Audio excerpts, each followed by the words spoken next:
leadership in the world. And one argument that I'd make is that if you vacate that space, you don't build a golden age. That you build a golden age by engaging with the world, by helping to solve these problems.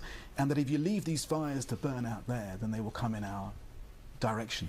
So I hope... Come in our direction because? Because of climate change, because of pandemics, because of future economic crises, future conflicts. These are all challenges that require an international solution, a multilateral solution, a global approach. You can't build a wall that keeps those challenges out. And so we have to work together. Now, is the UN perfect? Absolutely not. But no one's come up with a better idea yet for global coexistence and for actually working together to deal with those crises, which are all coming in our direction, whether we like it or not. So when Marco Rubio, Secretary of State, says, with questions, does it make America safer, does it make America stronger, does it make America more prosperous? And Donald Trump, questions whether it's aligned with American interests, you would say? I would say yes, humanitarian, absolutely.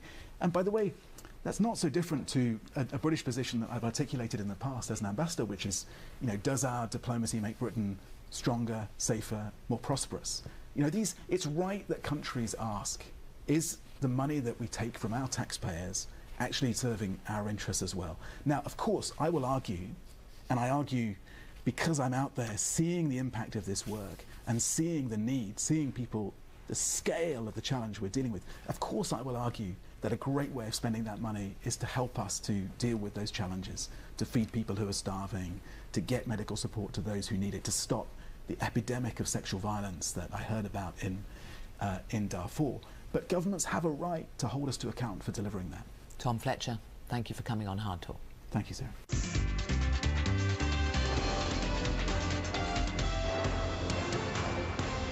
That was Hard Talk. I'm Saroja Coelho. You're listening to CBC Radio 1. Have a great day. Good morning, everyone, and welcome to CBC's Information Radio. Thanks for joining us on 89.3 FM, 990 AM on the app and on YouTube. My name is Marcy Marcusa. We're here with our team at the show, and the morning show's on until 8:37. So we'll get you started on this Tuesday morning. It is absolutely stinging cold out there, danger cold. I had my mitts off for, felt like 5 seconds, and I could already feel the burning. We do have, again, an extreme cold warning that extends across southern Manitoba. It does include Winnipeg. Our daytime will look like this: sunny, clear, and so cold. A high of -20, but with wind chill, it could feel like -44 this morning and -30 this afternoon. So that means frostbite in minutes. So take extreme care today. Let's say good morning to the team. And hopefully you all had a good long weekend. Many of us in our team did. I know I did. Good morning, Abby Adeyemi, who was also off. Abby's our technical producer and will be covering the forecasts on air. Good morning to Corey Funk, who directs the show. He's just in the newsroom right now. And Corey will be covering the commute on air. And good morning to Kevin Nipatebo, who's waving hello on YouTube. Kev's our producer, of course, of that platform if you're watching the show streaming. Right now, let's go over to Heather Wells at 2 minutes to 6 to find out what is making news headlines in Manitoba. Good morning. Good morning. Well, Canada's Transportation Safety Board is investigating what caused a plane to crash and flip over yesterday at Toronto's Pearson International. All 80 people on board survived. 18 were taken to hospital. And the terrifying crash had a ripple effect on travel right across the country, including here in Winnipeg, where several flights were diverted mid-air to other cities, including Winnipeg, and there have been delays. So we'll talk to people who have been in that situation. As well, just off the phone with police this morning, and an ongoing investigation has some traffic implications this morning. It's at Chief Peguis and Henderson. North and southbound Henderson are closed to traffic. Westbound Chief Peguis is blocked at Gateway. Eastbound Chief Peguis can get onto southbound Henderson. So we'll keep that situation updated for you through the morning as well. Our next local news coming up at 6:30. All right. Thank you, Heather. You're welcome. This morning, we're going to have a feature interview with one of our Manitoba Juno artists, one Manitoba artist, rather, that was nominated for 2 Junos, in fact. That is Sebastian Gaskin. So that's coming up for you after 7 o'clock on the show. Looking forward to that. But right now, let's find out what's happening in the world. It's time for World Report. On Q with Tom Power. Have you noticed that the 90s are kind of back? Like you're seeing more plaid and wide-leg jeans than you've seen in a couple of decades? Jan Arden just recorded an album that pays tribute to some of the biggest songs of the 90s. She'll be here to tell you what was so special about the music of that decade. But we're never gonna That's coming up on Q, followed by Commotion with Elamine Abdel Mahmoud on CBC Radio 1, the CBC Listen app, and everywhere you get your podcasts. This is World Report. Good morning, I'm Martina Fitzgerald. The investigation is set to begin today into the Delta Airlines crash at Toronto's Pearson International Airport. We have a plane that hit the ground, that rolled, sheared off its wings, sheared off its tail, came to rest on its top, and all those people leave that aircraft. It really is an engineering marvel. Joshua Sherrard is a commercial pilot. He says on top of that, the plane was likely approaching the runway at nearly 200 kilometers per hour. Everyone on board survived. 18 people were taken to hospital. Today, the Federal Transportation Safety Board begins its work. The CBC's Nicole Williams has more. Drop it! Come on! A moment of terror caught on cell phone video as passengers scrambled to get out of an upside-down plane that flipped after it crashed on the runway at Toronto Pearson International Airport. And then next thing I know is kind of a blink and I'm upside down, still strapped in. Pete Carlson was on the flight from Minneapolis to Toronto. As we made our descent and made touchdown, all of a sudden everything just kind of went sideways. 18 people were taken to hospital for injuries, including one child. But airport CEO Deborah Flint confirms all 80 people on board alive. This is in due part to our heroic and trained professionals, our first responders at the airport. For now, still few answers. Pearson Fire Chief Todd Aiken. It's very early on. It's really important that we do not speculate. The airport had shut down operations for much of the afternoon, but have since reopened all but 2 runways while authorities conduct their investigation. Passengers are being told to expect delays and check their flight status before heading to the airport. Nicole Williams, CBC News, Mississauga, Ontario. U.S. Secretary of State Marco Rubio is in a closed-door meeting in Riyadh with Russia's foreign minister and Saudi officials. The new U.S. president says he wants to end the war in Ukraine. And today's meeting in Riyadh is seen as a first step toward that. But as Crystal Gamansing reports, the talks are happening without Ukraine. It will be a very complex and nuanced negotiating process. Yuri Saki, a Ukrainian government advisor, reflecting on warming relations between Russia and the United States. As camera flashes reflected off of a gleaming wood table separating the parties, Marco Rubio, the Secretary of State, sat expressionless. Russia's Sergei Lavrov looked more at ease. The previous U.S. administration led efforts to freeze out Moscow after it launched a full-scale invasion of Ukraine in 2022. This face-to-face meeting, a sign that Russia is a pariah state no longer. Sergei Markov is the director of the Institute of Political Studies in Russia and a former spokesperson for the Russian president. United States want to stop the war. Russia want to stop the war. That's why those who want to stop the war come to negotiation. For the war to end, Markov says Ukraine must demilitarize and President Volodymyr Zelensky removed from office. Brian Lanza was a Trump presidential campaign advisor. He says the president and his team will sift through rhetoric versus demands to get a deal. I think that's what President Trump brings. He understands what's real and what's not. Ukraine wants peace, but President Zelensky says he will not accept any plan made without his country at the table. Crystal Gamansing, CBC News, London. Another top U.S. official has stepped down over Elon Musk's controversial Department of Government Efficiency. Michelle King was acting commissioner of the Social Security Administration. Her resignation over the weekend came after another top official refused to provide Musk and his team access to the personal data of millions of Americans. The CBC's Cameron McIntosh joins me now from Washington. Cameron, what more can you tell us?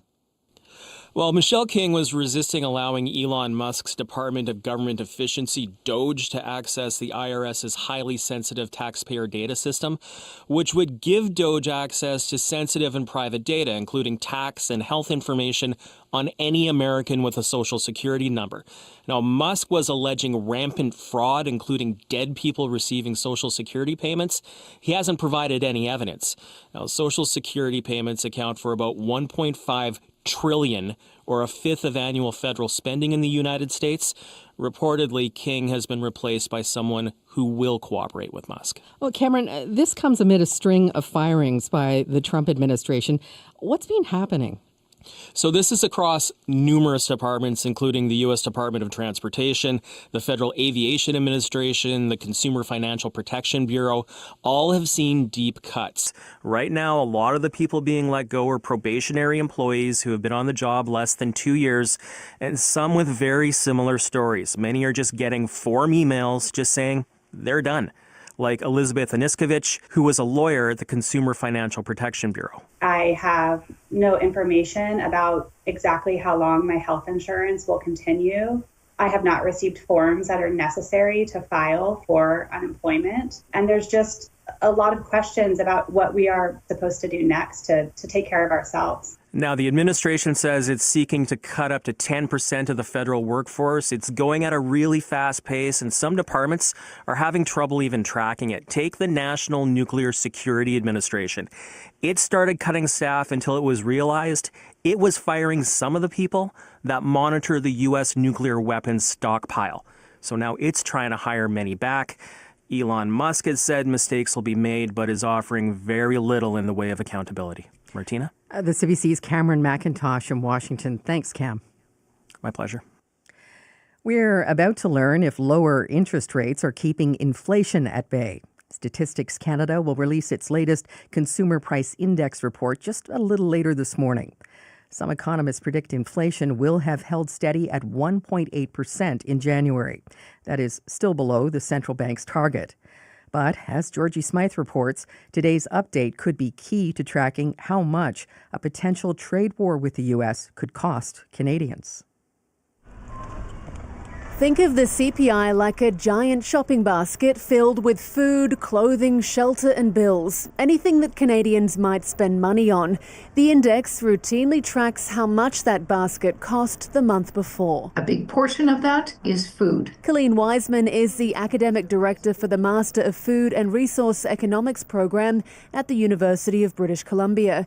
She says January's numbers are more important than usual as U.S. steel and aluminum tariffs and maybe more still hang over Canada. This is the before, and we'll see what the after is. If these 25% tariffs come into place, this will be the benchmark, the marker for consumers to say, what is this really costing me? And a benchmark for general inflation and potential relief, too. That will allow both the Bank of Canada and the governments at all levels to be very strategic about what is happening in terms of for consumers and to see where those pain points are and what they can encourage for policies. Last month, Canada's central bank lowered its interest rate to 3%, but it also warned it could do little to totally offset the impact of U.S. tariffs.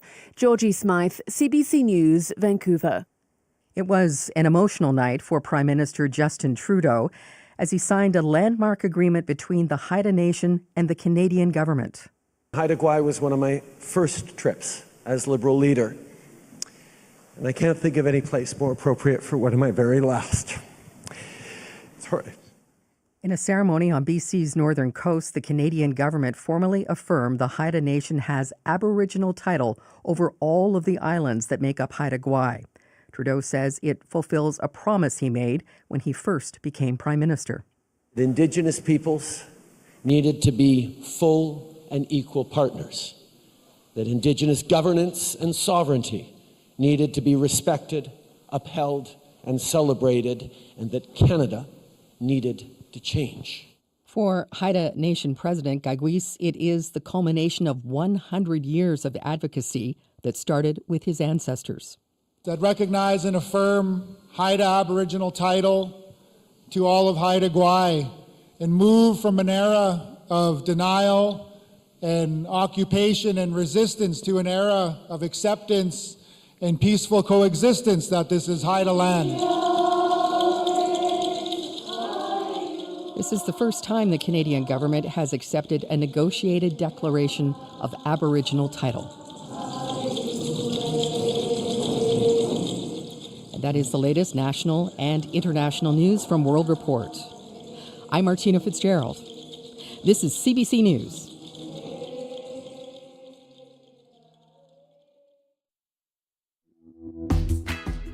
Good morning, everyone. I'm Marcy Marcusa. This is Information Radio. You're listening to us live from downtown Winnipeg on 89.3 FM, 990 AM on the app and YouTube. Thanks for joining CBC. We're going to get you plugged into already a traffic incident that's happened. Heather Wells has details on that. It's around Chief Peguis Trail, so stay tuned. We'll have that momentarily for you. Also, it is just frigid this morning. This cold snap continues. We have another week of this, so just take care, bundle up as well. We have an extreme cold warning across most of the south. So that's the Tuesday we're getting into after the long weekend. This hour on the program, what did you do in the long weekend? If you did step outside and brave the cold and go for a skate or a run, you weren't alone. Yesterday's extreme cold wasn't enough to keep people from soaking in the beautiful sunshine. And so we're going to take you to out and about for this weekend.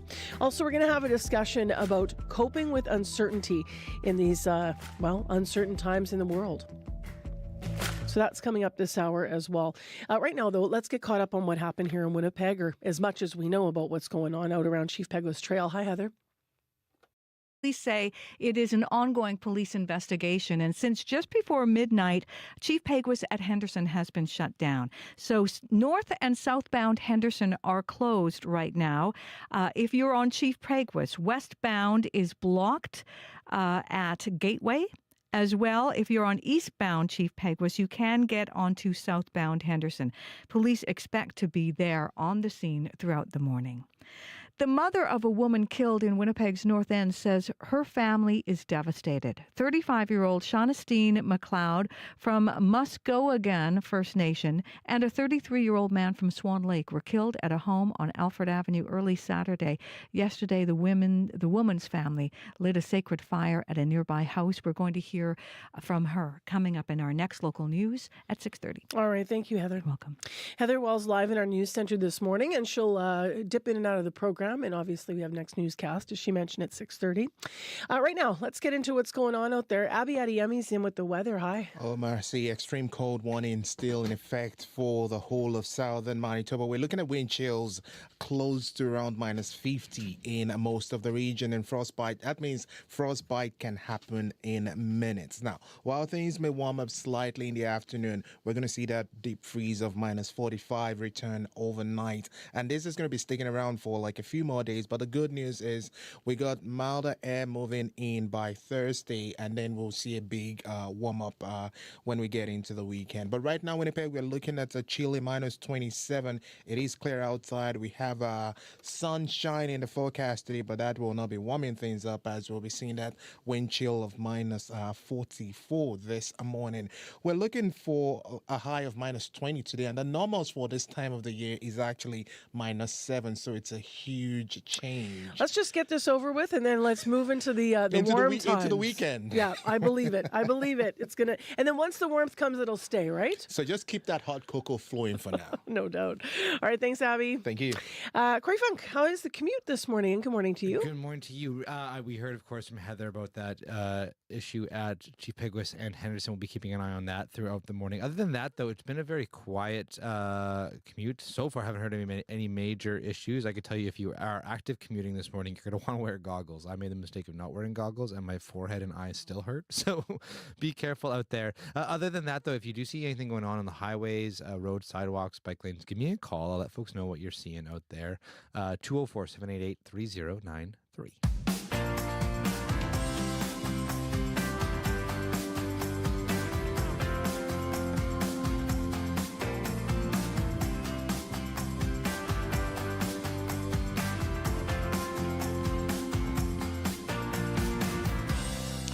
Well, in a few weeks, Canada will mark the deadline for U.S. President Donald Trump's tariffs on imported goods as well as aluminum and steel. But as our two countries continue to clash on key issues, the political and economic situation can feel unpredictable. And that back and forth might have you feeling stressed. Also, the ongoing threats to our sovereignty, the comments that Donald Trump continues to make about us, Canada becoming the 51st state. And even if you're looking globally, all around the world, watching the European leaders meet, seeing what's going on with Ukraine and Donald Trump's comments on Gaza. Let's talk about how to manage the stress. Laura Kavanaugh is here, registered psychotherapist, author, and professor of behavioral sciences at Seneca College. Good morning. Good morning, Marcy. Thanks for having me. Thank you for being here. I know myself, I spent the weekend, like probably a lot of people, wanting to be plugged into the news because it's critical and important and a serious time, but also mindful of the fact that I needed to turn it off and go for dinner with friends. How does the human brain react to uncertainty, especially over prolonged periods? Yeah, that was quite a list you read off of things to things that we can, that can be causing us stress, right? And the thing with chronic uncertainty, and especially, people are dealing with like very acute uncertainty. Many people in their own lives, like what will happen to my job? Life is still going on. People may be waiting for medical news, exam results. And this chronic uncertainty that we're kind of sitting in is really challenging. Like uncertainty it combines two things we really don't like. It's unpredictable, and we don't have any control over it. And in this case, when we're looking at events that are happening all around us, that's really, really true. And there's been studies of cancer patients who say like the hardest part of the whole experience was not the treatment, but was waiting for the results, waiting to find out if they had it or not. And we know that studies have shown that we're more stressed when we hear we might get a painful shock versus than if we will get a painful shock. So it's not, people are not imagining it that they're happening. Okay, they're not happening. Well, we have a delay. Okay, now they are happening, but there's not that kind of uncertainty really takes a toll on us. So how do you recognize that you're impacted by it in yourself or someone else? Yeah. And then I guess, what do you do about it, given that we don't have control over this? Yeah. So, first, in terms of recognizing it, like it can be tough to recognize when it's happening to us, right? We're not super objective about our own behavior, but if you can try to take a step back and take note of, was my sleep disrupted, and am I, scrolling Reddit trying to get one more piece of information at 3 a.m., then maybe it is starting to affect you, right? And one strategy that we can do is just distance ourselves from the problem and pretend that this is happening to a friend. And then think about, or even preferably write down the advice that you would give that friend. Would probably be things like, go for a walk, don't scroll on your phone, go to bed at a reasonable hour. Like a lot of these things we know, right? But there's been studies, there was a 2018 study that showed that unemployed people who give advice to other job seekers are more motivated and use more effective job strategies than those who job search strategies than those who receive advice. And the same was true for students struggling academically. So sometimes when we kind of give good advice, even if we're actually just giving it to ourselves, we're more likely to follow through. And then in particular for navigating uncertainty, one of the things that can be really effective, there's sort of three main strategies. One is sort of, can I manage the consequences? The second is, can I do things to make waiting easier? And the third is to a reappraisal. It's when we try to change the way that we're thinking about the situation. And one really concrete reappraisal technique is preemptive silver linings. So what you would do in that case is try to think of, in the worst case scenario, what is one silver lining, no matter how small? So in the tariff case, we might say, well, okay, this could be really bad and it could affect the Canadian economy, but maybe people will make an effort to buy more Canadian products, and maybe that will be of benefit to small Canadian businesses. And even if the tariffs don't come to pass, that strategy doesn't minimize your joy at good news, but it does help you to brace and mitigate the effects of receiving bad news if, in fact, that is what comes to pass. Lots of us to, lots of reminders right now also to just take it one moment at a time. One day at a time, and one day at a time, right? Because if you feel the long haul, you hear people over the weekend talking, I did in my own life, talking about, well, what happens next? And is this 4 years? And all this has happened so fast. Trump's only been in for, a month or whatever it is. All right. Thank you very much for the advice this morning. Good way to start our show after a long weekend where people might have been scrolling. Guilty. Yes. All right, Laura. Thank you. Okay, thanks, Marcy. Have a great day. You too. Laura Kavanaugh is a registered psychotherapist, author, and professor of behavioral sciences at Seneca College. If you want to weigh in on what techniques you're doing, or also whether or not if you just want to share, sometimes people just need to share that they're stressed. And we can share in that together, right? We have one thing in common. We live here. We live in Manitoba. This is where our homes, our loved ones, our families are, our businesses are. So if you want to share, if you want to talk together with us, our listener line's always open. It's 788-3205. The United States has been ripped off. The stories that matter. Canada will be responding as they happen. We must put Canada first. At home and around the world. We don't need the products that they have. And what they mean to you. For news you can trust. We're coming to you live. Stay with CBC News. It is right now 6:20 a.m. on 89.3 FM, 990 a.m. on the app or YouTube. That extreme cold warning extending across all of the south does include Winnipeg. Frostbite in minutes. It feels like minus 44 for most of the morning. That's where it's going to be at with the wind chill. Now, because of those temperatures across the South Brandon School Division, buses aren't operating outside the city of Brandon, but all school is on. And if you have to travel where it's required, use discretion and call the school if you're not going to attend. Also, because of extreme cold and wind chill factors, along with the possibility of mechanical failure, this note says, the following schools have been closed. Buses have been parked for 3 days. Buses have been parked for 3 days, and the following schools are closed. And I should have said right at the top that this is related to the DSFM, the Franco-Manitoban Division. So the schools are closed. École Saint-Lazare, École La Source, École Régionale Notre-Dame-de-Lourdes, and École Jour de Plain. Those schools are closed, to be clear. And all the buses aren't running. Well, it turns out that if you can't get around by a bus that's frozen, you can still use your own 2 feet. And yesterday and through the weekend, the long weekend, a lot of people were out and about. At the Forks, there were people lacing up for skating on the river trail. Some people bundled up in the long johns and the shorts and a winter jacket ready to go for a run yesterday. CBC's Gavin Axelrod had the frozen assignment of heading out to see why so many people still choose to spend the day outside. And so he went down to the Forks. Here's what some folks had to say. What's your name? John Conkin. What made you want to come brave the cold this morning? We visit Winnipeg several times a year. One of the reasons we come is to skate the longest trail in Canada, so we love it. Where are you from? Ontario, Huntsville. Okay, so what would you say to people who aren't experiencing this weather? What's it like outside right now? It is really cold. How long have you been out here for? About 40 minutes, I guess. I see your face is a bit red. Are you guys going inside to warm up? We have to. It is just way too cold to stay out there. The wind is so cutting. It's like razors cutting on your cheek. So, you're talking about how cold it is. Why be outside today? What's the benefit of being outside today? We're Canadian, man. This is part of who we are. We love hockey. We love skating. This is great family time for us.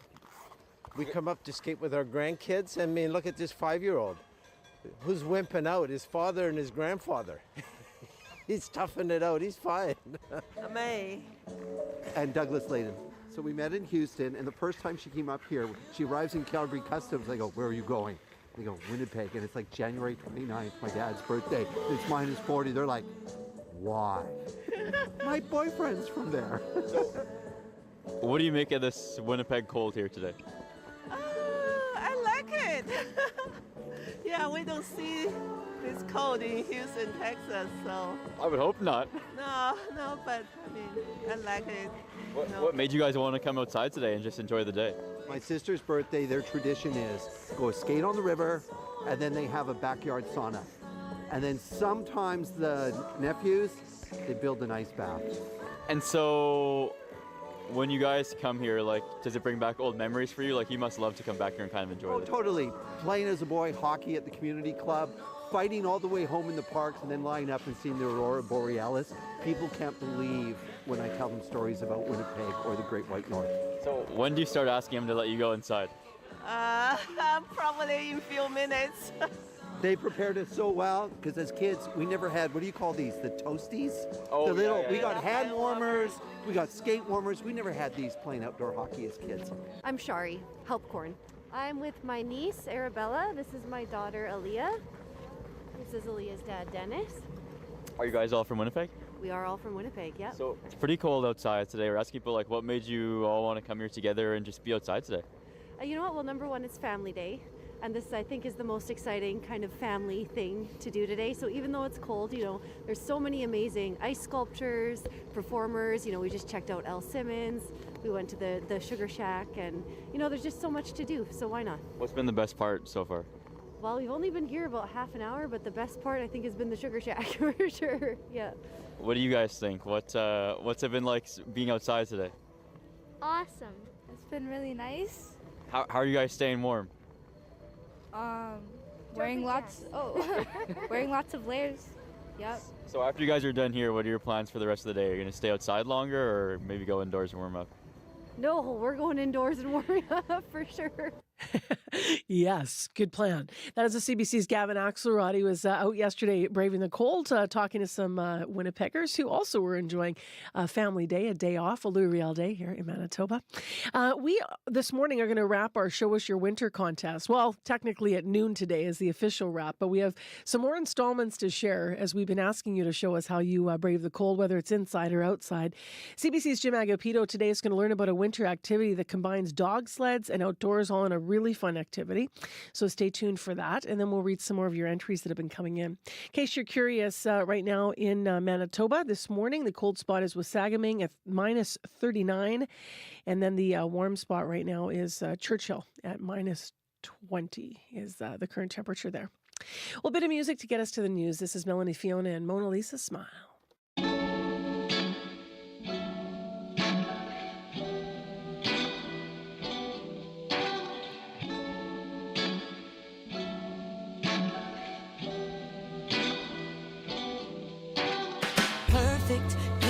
In a broken framing, no one ever sees the broken pieces of the painting.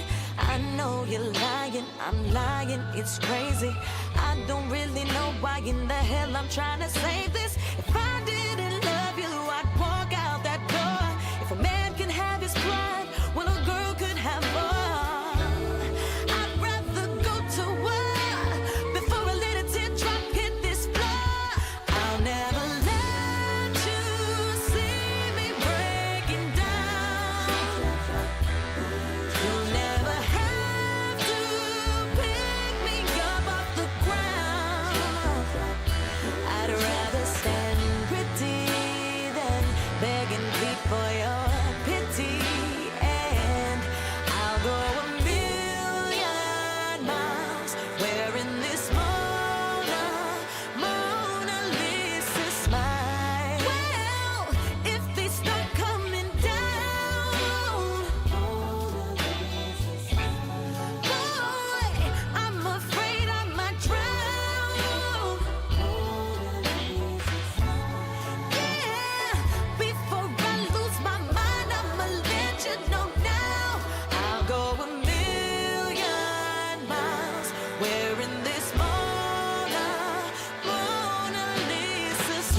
say that it's over.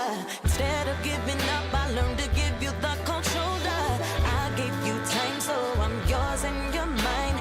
My heart's on the line, love suicide. Even if I could get my feet to run, I'd go around in circles, cause I know I'm not done. We're gonna both lose it all before a little teardrop hit this floor. I'll never let you see me breaking down. You'll never have to pick me up off the ground. I'd rather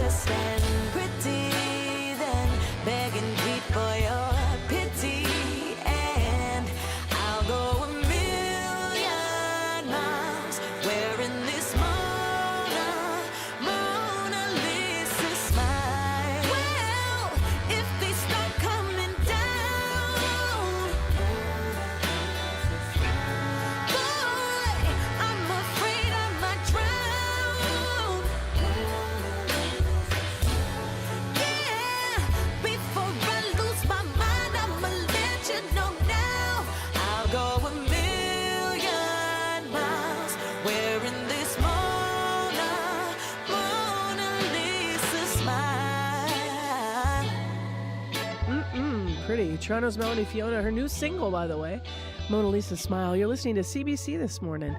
89.3 FM, 990 AM on the app and YouTube.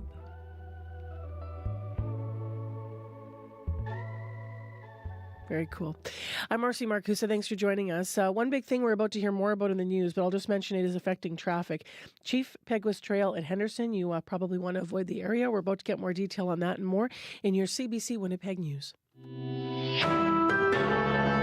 This is CBC News. Good morning. I'm Heather Wells in Winnipeg. At 6:30, it's another brutally cold morning, and again an extreme cold warning covering most of southern Manitoba. In Winnipeg right now, minus 27, sunny today, a high of minus 20, and you'll be happy to know we do start to see some slow improvement tomorrow. One person has been sent to hospital and police have shut down a major intersection. An ongoing investigation has closed Chief Peguis at Henderson Highway. Both north and southbound Henderson is closed and westbound Chief Peguis is blocked starting at Gateway. Eastbound traffic on Chief Peguis can turn southbound on Henderson. Now, police have not given us details of their investigation, except to say officers have been on the scene since just before midnight and they expect to be there for much of this morning. Well, harrowing stories are emerging from the passengers who survived that plane crash at Toronto's Pearson Airport. John Nelson was on the Delta regional flight from Minneapolis yesterday, and he describes the landing. When we hit, it was just a super hard hit the ground, and the plane went sideways. We skidded like on our side and then flipped over on our back. There was like a big fireball out this left side of the plane. And when we got finished, it was I was upside down. Everybody else was there as well. Thankfully, everybody was okay. 80 people were on board. Everyone survived. 18 were taken to hospital, 3 critical. The Transportation Safety Board is investigating. Now, that terrifying crash has had ripple effects right across the country. Several flights were diverted midair to other cities, including Winnipeg.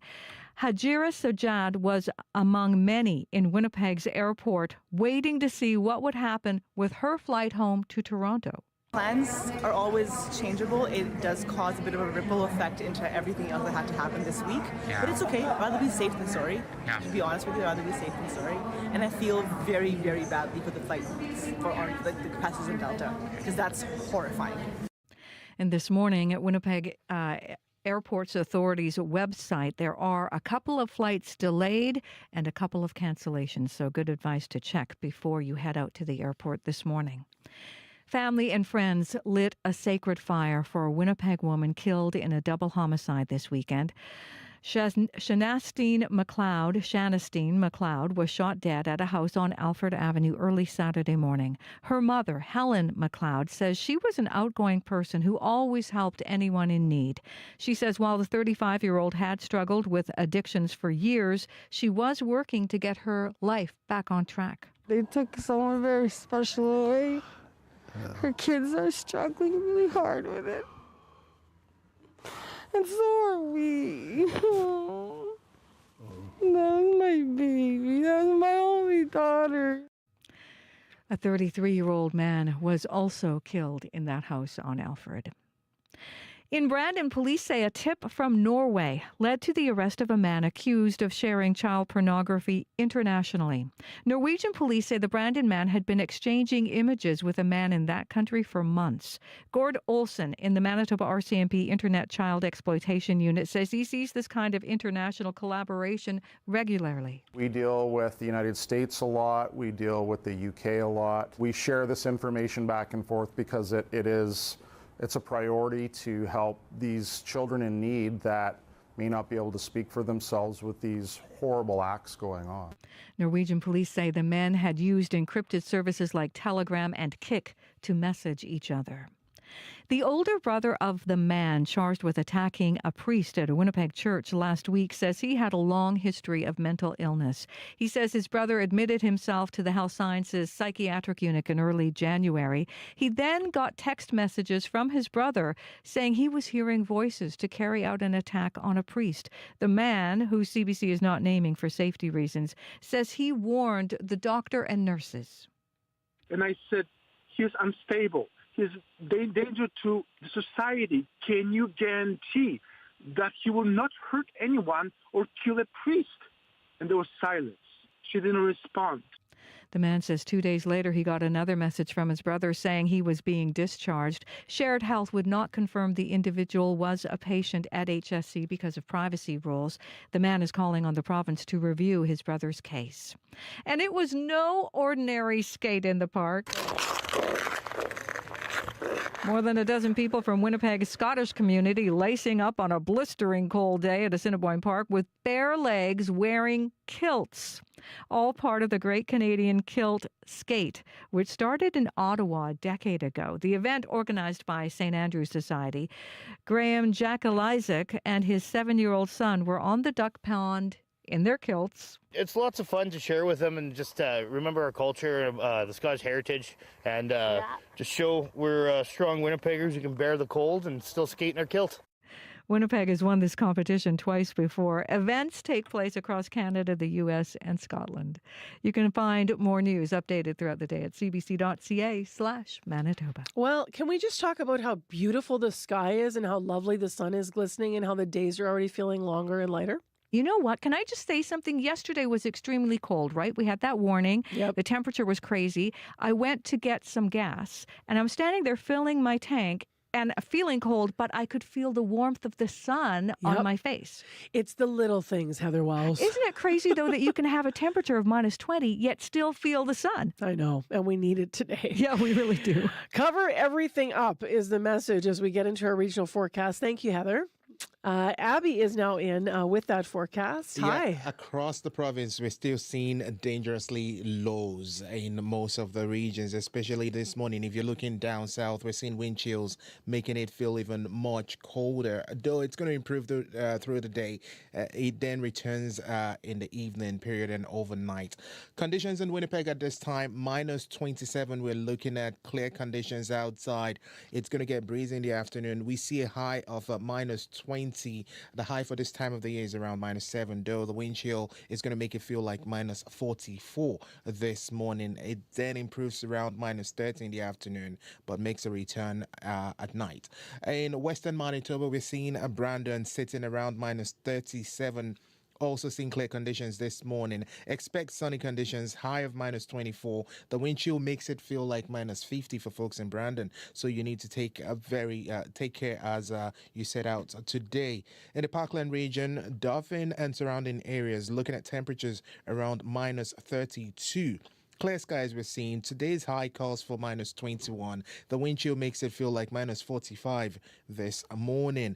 Good morning, Gimli. You're sitting at minus 30 at this time. The Interlake region is seeing some partly cloudy skies. Expect sunny conditions today. High around minus 20. The wind chill sitting around minus 41 this morning. For the powerful influence, we're seeing temperatures hover around minus 29, minus 30. Clear conditions also you're starting the day with. The day calls for a high of minus 20, though the wind chill makes it feels like minus 42 this morning. In northern Manitoba, Thompson sitting at minus 27. Clear skies we're seeing. High would get to minus 17, and the wind chill makes it feel like minus 39 this morning. And for Churchill, we're seeing light snow with drift in that part of the province. Temperatures around minus 20. We're looking at highs of minus 17, but the wind chill makes it feel like minus 33 this morning. So across board, it's still very cold, but extreme cold warnings in effect for Winnipeg and surrounding areas. And for folks in Brandon, brace for it. It feels like minus 50 this morning. Mm-hmm. So it's going to hurt. It will hurt. We should. I mean, while I'm grateful for Louis Riel Day, and also not because of the meaning of the day, but to have the day off in the winter, because we never used to have a long weekend, right? We have to go right through.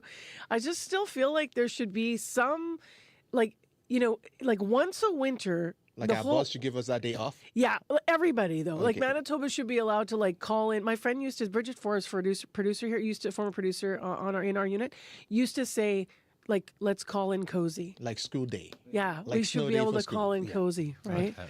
Today could be that day. All right. I'm in for that. If there's a place to sign, I'll sign up. Exactly. Top of the petition. Abby Adiyemi. ABI. Okay. Before Corey talks about what's going on in the commute, Corey, I'm just going to mention quickly these cancellations. So Brandon School Division isn't operating rural buses today. And the DSFM has said that their buses also have been parked for 3 days, they're saying. And so they're worried about mechanical failure, is what they've said. So I'm just going to read this. It's not a very clear note. Due to extreme cold weather and wind chill factor, it's caused temperature to plummet between -44 and -49, along with a possibility of mechanical failure, as the buses have been parked for 3 days. The following schools are closed: École Saint-Lazare, École La Source, École Régionale Notre-Dame de Lourdes, and École Jour de Plaine. So it's not extremely clear, this note, about whether or not that means you're not running buses anywhere. But that's exactly as the note reads, and those schools certainly are closed today.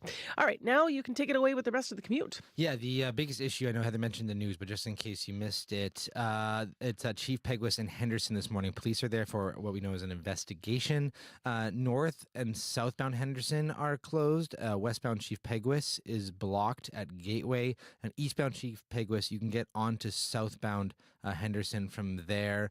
All we know at this point is that the police have said that it's been blocked there since midnight and it will be blocked all morning. So if you can avoid that area, you probably should. Also, probably something on people's mind is just what's going on maybe at the airport today with the residual effects from the collision at Pearson. Airport yesterday that plane that flipped. Wow. Exactly. So yesterday, actually, one of our reporters, Cameron McLean, spoke with Tyler McAfee, who's with the Winnipeg Airports Authority, and he said that actually some flights that were destined for Toronto have actually been diverted to Winnipeg. What we're going to see is some disruption across the system as a result. I mean, Pearson's the biggest, the busiest airport in Canada, so there'll be an impact across the system. So what we are encouraging people to do is check for the latest with their airline, or they can do the same with our website, ywg.ca, just to get the latest information on their flight. Are there currently any flights that are being delayed or rerouted? Yeah, we are seeing delays. Going to Toronto. As well, we're seeing some flights that were destined to Toronto that are already in the air, diverting to Winnipeg. So, we're kind of waiting to see the situation unfold. That was Tyler McAfee, the Vice President of External Affairs at the Winnipeg Airports Authority, speaking with Cameron McLean yesterday. I was actually just kind of looking at the arrivals and departures today. There's a couple of arrivals from Toronto that are canceled. Tough to know exactly what the exact cause of that is, but it's not like huge disruptions all across the board. It's still a lot of flights that are still on time, but you want to go before you leave or you go to pick someone up, check the Winnipeg Airport's website. Though here on the roads, highways, everything else seems to be okay. If you do see anything going on, though, do give me a call on the CBC commuter line, 204-788-3093. All right, thanks for the updates, Corey. Thank you. Corey Funk, it is 6:42 a.m. on Information Radio, the morning show on CBC. And next, it's time for business news. Crystal Ramlakan joins us via Zoom with our report. Good morning. Hey, good morning, Marcy. This morning, why don't we start with the cost of housing? We continue to watch this, and now there's a new investigation into rent prices. Yes, so the Competition Bureau is looking into whether AI is being used to set pricing. It's investigating the practice where real estate companies use programs that track what competitors are charging for rent and leases. So this all started with a lawsuit in the U.S., which alleges companies are using software to collude and artificially inflate rents. And the lawsuit claims dozens of companies use a platform called YieldStar to share sensitive information about rental prices to train this pricing software. So last month, another 6 corporate landlords were added to the list. And right now, the Competition Bureau says it must keep its work confidential, so it has no other details at this time. But it says if it does find evidence that could raise concerns under the law, it will take action. Now, the NDP first called on the Competition Bureau to look into the matter back in September. A BC MP tried to get a House of Commons committee to investigate, but that motion was unsuccessful. But then later that month, the Innovation Minister said he would write to the Competition Bureau to request an investigation. And now, Marcia, we have confirmation that that is happening. An interesting story, hey? Let's go to another one. Could U.S. tariffs affect some Canadian candy companies, I understand? Yes, so they could sour the outlook for these sweets companies. Experts say sugar and confectionery companies would be hit particularly hard if U.S. tariffs come into play because most of the industry sales go south of the border. The industry is one of Canada's most vulnerable food sectors because more than 80% of its sales are to the United States. And if the U.S. does introduce these widespread tariffs on Canadian goods that Donald Trump has been threatening, the U.S. could start importing more confectionery products from other places like Europe. So last year, Canada exported more than $5 billion worth of sugar and confectionery products to the U.S. And Canada is the top supplier of confectionery products to the U.S., even ahead of Mexico and Germany. Canada also exports refined sugar, and America is by far the biggest customer. So experts say Canada's sugar and confectionery industry is actually overdeveloped compared to the U.S. because sugar prices are actually more attractive here north of the border. The price of sugar is significantly cheaper in Canada because of existing protectionist quotas. And that gives companies manufacturing in Canada an advantage when it comes to making sweet treats, but obviously not if these tariffs come into place. Couple weeks to find out, until we find out, rather. What's going on in the markets this morning? What are the numbers telling us? So in Europe, markets are edging lower as geopolitical uncertainty lingers. Germany is down, the UK is up, France is down. In Asia, markets are mixed. Japan is up, Shanghai is down, Hong Kong is up. Oil is up 55 cents to 71.29 US per barrel. Gold is up 16.20 to $2,914.20 US per ounce. And the dollar is down 0.03 of a cent to 70.5 cents US. All right. Thank you, Crystal. Thanks, Marcy. With Business News, that's Crystal Ramlican on CBC's Information Radio. I'm Marcy Marcusa. 6:46 on your Tuesday morning. Hopefully you had a great long weekend. A warm, nice long weekend. No matter what you were doing in Manitoba, that is if you were off. Maybe you stayed in to make some music. We've got something rocking up for you next on the show. The latest in our series of stories produced by filmmaking students in the CREATE program at Sisler High School in collaboration with CBC Manitoba. Today, we're meeting the heavy metal band Harm. The Winnipeg musicians who make up the band have long loved performing their songs in English, but last year they thought they'd brush up on their high school French and try their hand at singing in French. Turns out they love it. So did audiences at Festival de Voyageurs. So in 2024, they won Chicane Electrique. CREATE students Maya Ruther, Luis Mangera, and Shay Miller produced the short video. Here now is the story. The first person we're going to hear from is Mason Gruner, the lead singer of Harm. People always say, French is the language of love. I think it's the language of hate and disdain.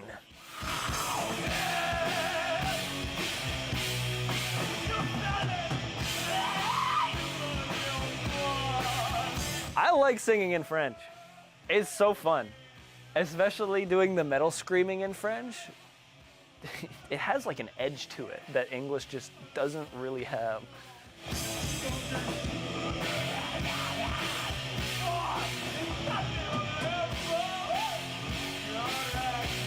We all met through school. We learned French because we were all in French immersion. I think this was grade 10 at the time that we actually made Harm. We made the switch to French music. We were given the opportunity to play at Chicane Electrique at the Festival de Voyageurs.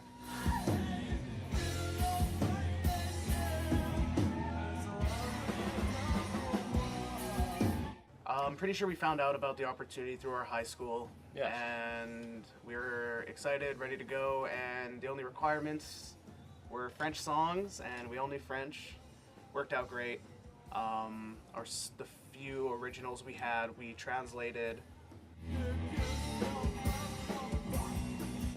When I first saw Harm play, I felt like it was a very unique, kind of interesting and different kind of music that it's not exactly a genre of music that you see very often in the French music sphere.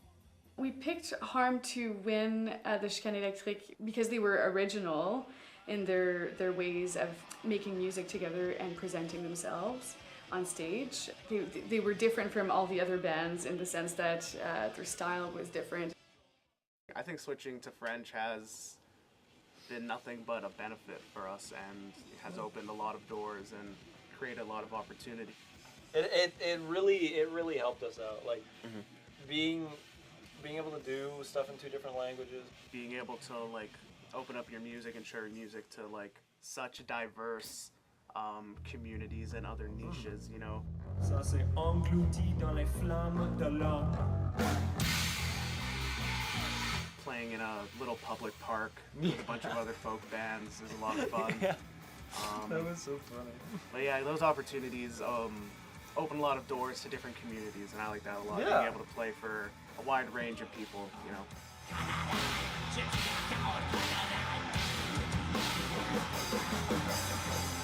I think being in high school and in French immersion for so long, and French is your everyday language there. All of your work's in French, whether you like it or not. Most of the time you don't.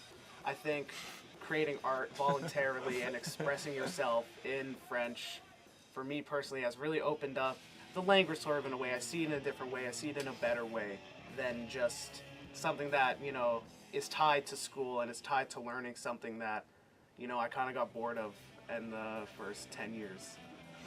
But creating art like this and really switching like the medium it's really fun. And that's what I really like.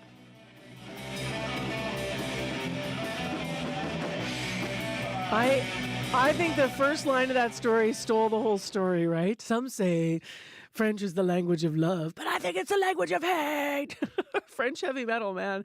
The last voice you heard there was Ryan Basillo, the drummer for Harm. Before that, you heard from lead singer Mason Gruner and singer-songwriter Jean-Vier Frenet. The story was produced by Crate students Maya Ruther, Luis Mangera, as well as Shay Miller, in support from CBC Manitoba. You can check out the video at cbc.ca/Manitoba if you weren't watching it stream this morning. It is 8 minutes to 7 o'clock. Extreme cold warning across all of southern Manitoba, including Winnipeg, where with wind chill it could feel like minus 44 points today. So bundle up. Well, the remaining 5 candidates in the Liberal leadership race have submitted their final deposit. They've stated their intentions to go all the way, and now March 9th is the date where the Liberals will choose the next Prime Minister of Canada and their new leader. The hopefuls are going to participate in a French and English debates. Those will come up next week. Ryan Tumulty is here, political reporter with the Toronto Star, to set us up for all this. Good morning. Good morning. How do you think this whole race has evolved since it started? Yeah, you know, it started very chaotically, right? With the sort of very sudden resignation of the prime minister, and a big hustle to see who would get into the race.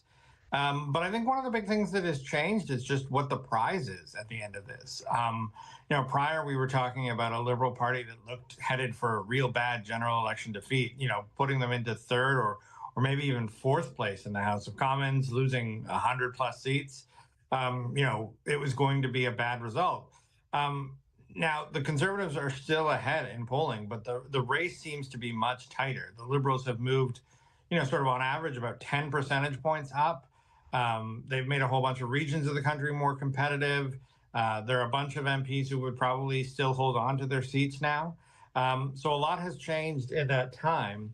And I think that has really changed the dynamic of the race in a lot of ways. And it's changed because of Trump, correct? Absolutely. I mean, Donald Trump has changed what Canadians are talking about politically. There's a lot less conversation about some of the affordability issues and some of the economic issues that were front and center. Pierre Poilievre is not getting a carbon tax election. That's what he was hoping for. And so instead, these are bigger issues. These are issues about Canada's place vis-a-vis the U.S. and these sort of these attacks on us from the outside. I heard analysis over the weekend of Poilievre's Canada First rally, and one of the analysts was saying they didn't see his message as a pivot. They thought it was a reframing. Is that fair comment, or do you think this is a pivot on the part of the Conservatives? And obviously we should let listeners know what was said here. Yeah, so I would agree that it was not a pivot. It was not a complete change. The Conservatives are still promising to axe the carbon tax. They're still promising to fight fight crime and fix the budget and those sorts of things. But all of what they talk about now is framed in relation to that U.S.-Canada relationship. So just to pick one example, the Conservatives have been talking for years about repealing the Liberals' environmental legislation that they view as anti-pipeline legislation. When they talk about it now, they talk about this sort of imperative of doing that so that there is a way to combat, U.S. trade sanctions and an ability to move Canada products to market even away from the U.S. So it's the same policies, but it's maybe for a different motivation now. Let's end by talking about these debates next week in English and French. What will you be? They're both in Montreal. What will you be looking for, and what do you think the candidates in the race need to push forward from their platforms to get it done? Yeah, so I think from the candidates, we're going to see. This is the first opportunity, really, for people to see them more broadly. So I think their French is going to be really important. I think that's going to be a big open question. Only one of the candidates is from Quebec, Frank Baylis. The other candidates mostly have solid French, but it is not their first language, and sometimes that shows. The other, I think, big question coming out of the debate is going to be Mark Carney. He's sort of become perceived as the front runner. Hard to know for sure without real polling, but I think that's fairly safe to say. And as he says in every speech he gives, he's not a politician. So we've never seen him on a debate stage before. So what does that look like? What does it sound like? How does he do? How does he do with attacks from opponents?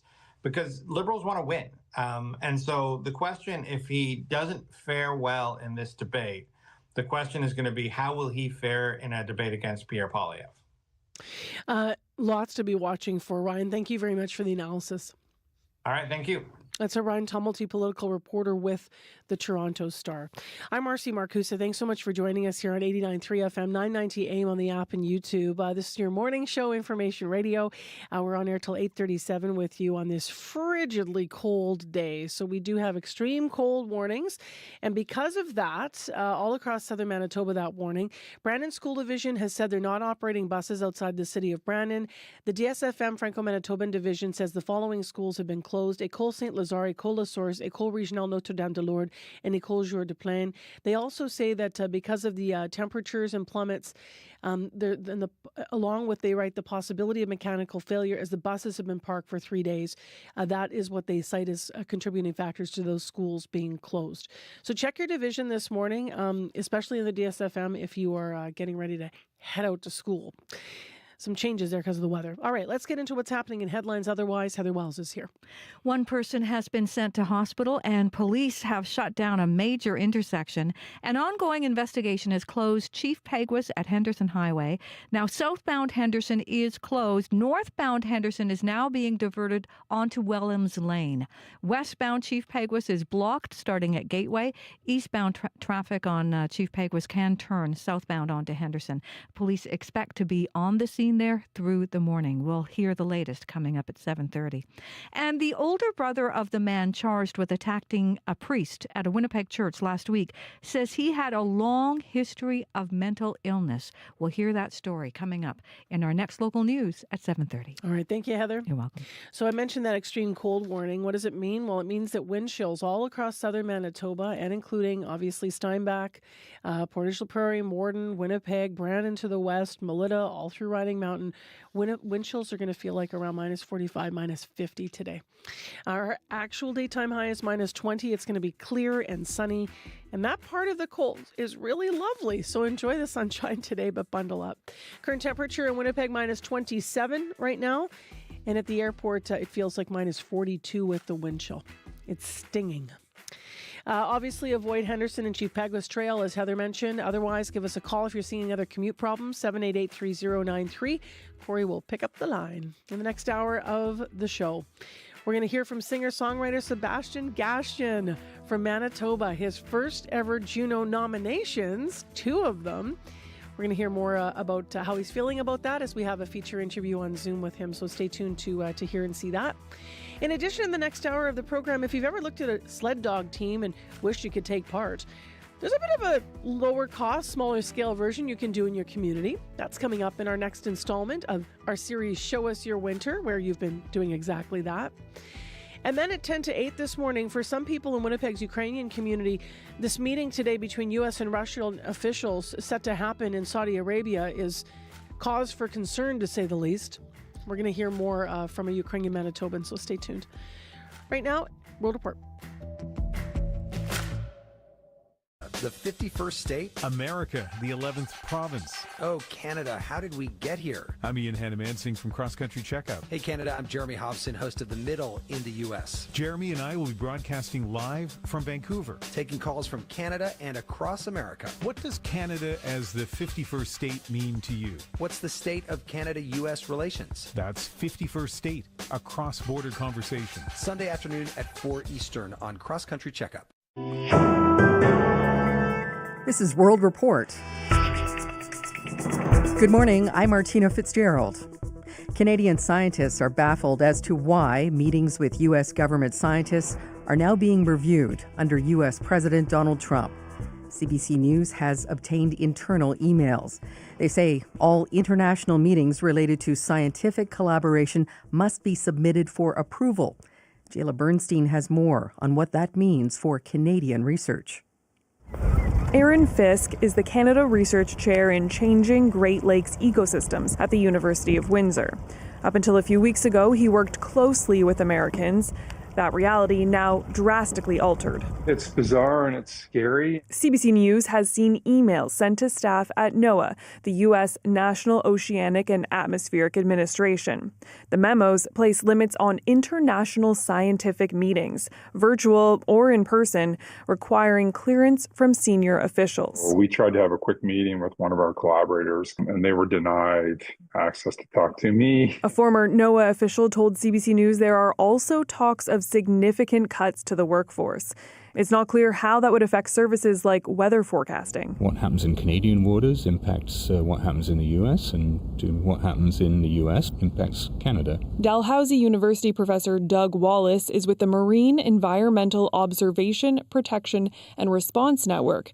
He doesn't see the logic. Why would you, apparently anyway, demolish something which is really a crown jewel of the USA? If the goal is to make America great again, why would you do that? A spokesperson for NOAA denied there is any pause on international communication. The Canadian government told CBC News that it had received no official notice of changes to its collaborative relationship with NOAA. Jayla Bernstein, CBC News, Montreal. When we hit, it was just a super hard, like hit the ground, and the plane went sideways. John Nelson describing the moment his Delta Airlines plane crash-landed at Toronto's Pearson Airport. He and the other 79 passengers and crew all survived, what some aviation experts are calling an engineering marvel. The plane came to a stop belly up on the runway. Today, Canada's Transportation Safety Board launches its investigation into what happened. They will be assisted by a team from the U.S. The CBC's Nicole Williams has more. Drop it! Come on! A moment of terror caught on cell phone video as passengers scrambled to get out of an upside-down plane that flipped after it crashed on the runway at Toronto Pearson International Airport. And then next thing I know is kind of a blink and I'm upside down, still strapped in. Pete Carlson was on the flight from Minneapolis to Toronto. As we made our descent and made touchdown, all of a sudden everything just kind of went sideways. 18 people were taken to hospital for injuries, including one child. But airport CEO Deborah Flint confirms all 80 people on board alive. This is in due part to our heroic and trained professionals, our first responders at the airport. For now, still few answers. Pearson Fire Chief Todd Aiken. It's very early on. It's really important that we do not speculate. The airport had shut down operations for much of the afternoon, but have since reopened all but 2 runways while authorities conduct their investigation. Passengers are being told to expect delays and check their flight status before heading to the airport. Nicole Williams, CBC News, Mississauga, Ontario.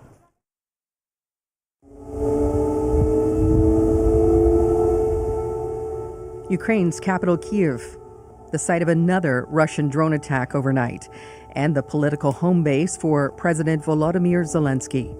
He insists there will be no deal to end the war in his country without Ukraine's involvement.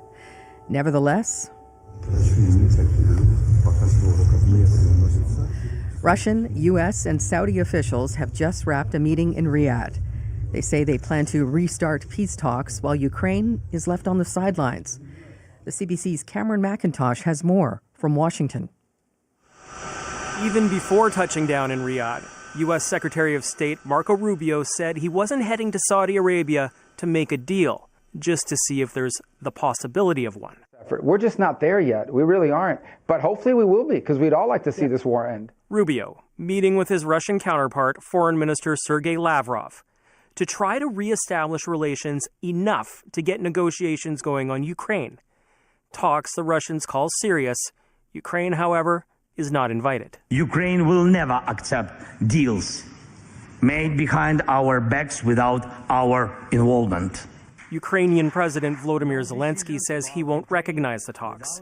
NATO membership for Ukraine and whether Russia keeps any of its occupied territory, about 6 million people, stand as critical issues, along with how involved the U.S. remains, all with implications for Europe's security along the Russian border, says defense analyst David Blagden. There will be some very significant alarm in European capitals about what might be discussed. If this leads to negotiations, President Trump says Ukraine and Europe will be invited. We're working very hard on it.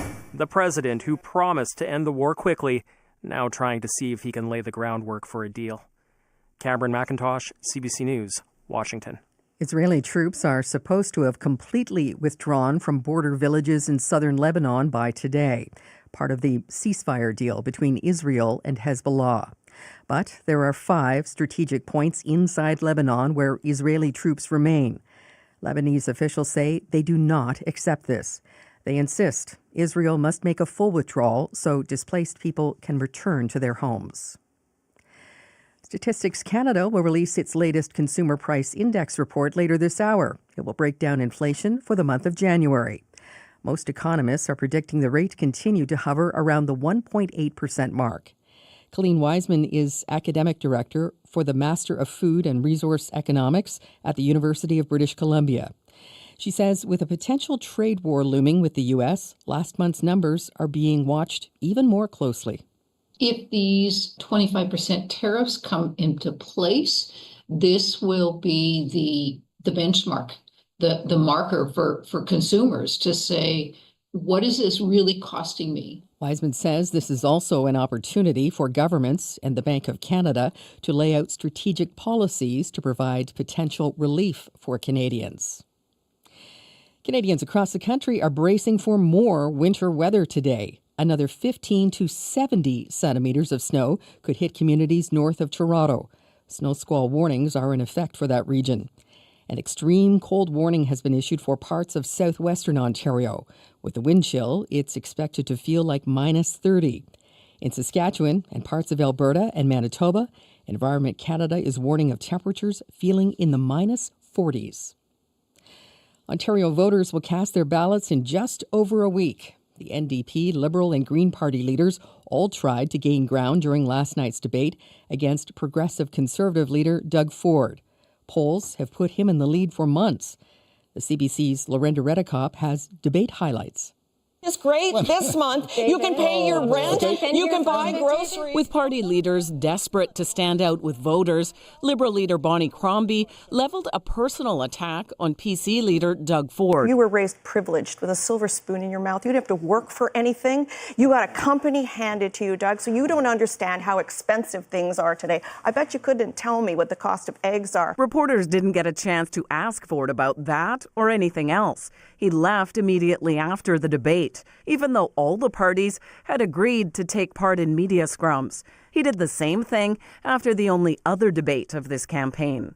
Green Party leader Mike Schreiner hammered Ford on affordability and the PC government checks for all Ontarians. And it's not fair that Mr. Ford has handed out $200 checks to millionaires and billionaires like Galen Weston, the guy gouging you at the grocery store when so many people can't afford to even pay for groceries. Ford's response? When we saw more revenue come up to the coffers, we believe that it goes back to the people to stimulate the economy. NDP leader Marit Stiles brought up her plan for a grocery rebate for low-income earners. You're going to get about a check for about $120 for a family of 4 back every month. And let me tell you, I am not going to be giving a $200 check to Galen Weston. The leaders have 9 more days to make their case to voters before Election Day next Thursday. Lorenda Redicott, CBC News, Toronto. And that is the latest from World Report. 10 minutes is all it takes to get the news you need from CBC. So why not make it a habit? Follow World Report today and every day wherever you get your podcasts. I'm Martina Fitzgerald.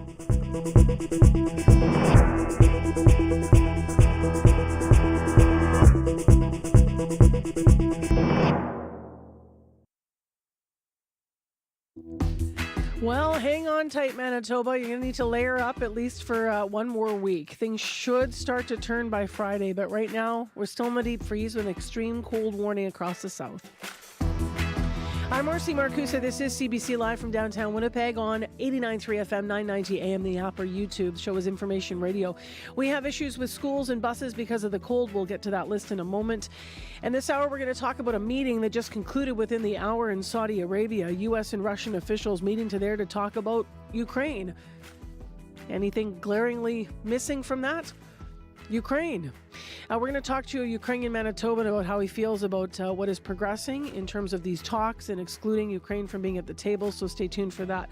Also this hour on the program, we are going to be talking about showing us your winter, or hearing about it rather. You've been sending in all kinds of different entries into our special contest, and today we're going to look at kind of a smaller version of kick sledding. It combines dogs, sleds, and the outdoors, and it's something you can do in and around the city. So CBC's Jim Agapito checked that out, so we'll hear from him at 7:40. Right now, let's go to Heather Wells, who has developing news this morning. Good morning. Good morning. Yes, and what is being described as an ongoing police investigation has shut down a normally busy intersection. 1 person sent to hospital, and southbound Henderson closed at Chief Peguis Trail. Northbound Henderson is being diverted to Wellams Lane. Westbound Chief Peguis is blocked starting at Gateway, and eastbound traffic on Chief Peguis is able to turn southbound onto Henderson. Police expect to be there through the morning. We're going to take you to that scene coming up at 7:30. And the mother of a woman killed in Winnipeg's North End says her family has been devastated. 35-year-old Shanastine McLeod from Muscoegan First Nation and a 33-year-old man from Swan Lake were killed at a home on Alfred Avenue early Saturday. Yesterday, the woman's family lit a sacred fire at a nearby house. We'll hear from them in our next local news coming up at 7:30. All right, thank you, Heather. You're welcome. Let's get to some closures here. All schools are closed. No buses running in Fort LaBosse School Division. Buses aren't running in Beautiful Plains School Division, but school is on. Brandon School Division isn't running the rural buses. And in the DSFM, the following schools are closed. École Saint-Lazare, École La Source, École Régionale Notre-Dame-de-Lourdes, and École Jour de Plain. And that's in Laurier. It is 7:13, and lots of info, even just to get into this cold day, Abby, right? Yep, the extreme cold warning continues for the southern part of the province, with wind chill getting to close to minus 50 in most of the regions down south, making it dangerously cold. Winnipeg at this time, we're sitting at minus 27. Clear conditions outside. Sunny skies throughout the day in the forecast today. Gets breeze in the afternoon. Highs around minus 20. The wind chill for Winnipeg makes it feel like minus 44 this morning. And in Brandon, it is feeling like minus 50. So I'll tell you, take care. Frostbite is a thing. But we're looking for highs around minus 20 for Winnipeg today. Thank you very much, Abby. Thank you. All right, let's get into the morning commute with Corey. So far, fairly straightforward commute, other than, of course, we just heard from Heather of the situation and investigation at Chief Peguis and Henderson there. Other than that, though, highways are looking okay. Bike lane sidewalks are pretty straightforward as well. You just want to bundle up if you are active commuting this morning, I can tell you that much. But if you see something, though, give me a call on the CBC commuter line. That number, 204-788-3093.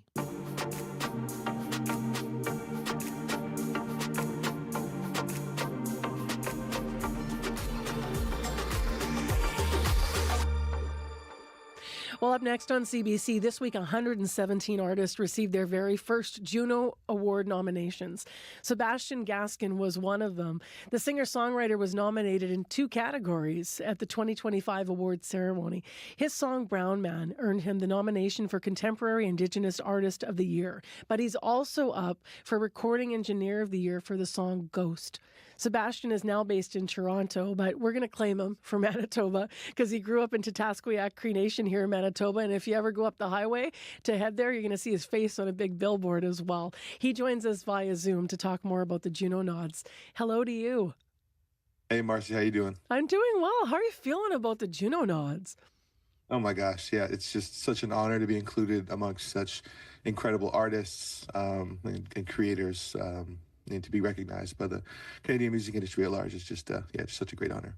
What does it mean specifically to be recognized for a song such as Brown Man, which is just, I mean, when I listen to that, I mean, you can hear the emotion in your voice when you're performing that. Yeah, well, like the song was put out to sort of spark a conversation around, the how it feels to exist as a person of color, as an Indigenous person in Canada, and how that can be dangerous, at times. And it's the fact that it's getting recognized at a national level is just kind of mind blowing. When you were, putting the tune together, when you were writing, performing, did you know that you had something not only poignant, important, but musically special on your hands? I think so. Before I wrote this song, I had never really written something such as politically charged as this song. A lot of the music I wrote before this was very like relationship based, like a lot of like stuff about breakups and about like new relationships and stuff like that. Kind of just like sultry sort of songs. So this was definitely a bit of a turning point for me in my sort of songwriting journey.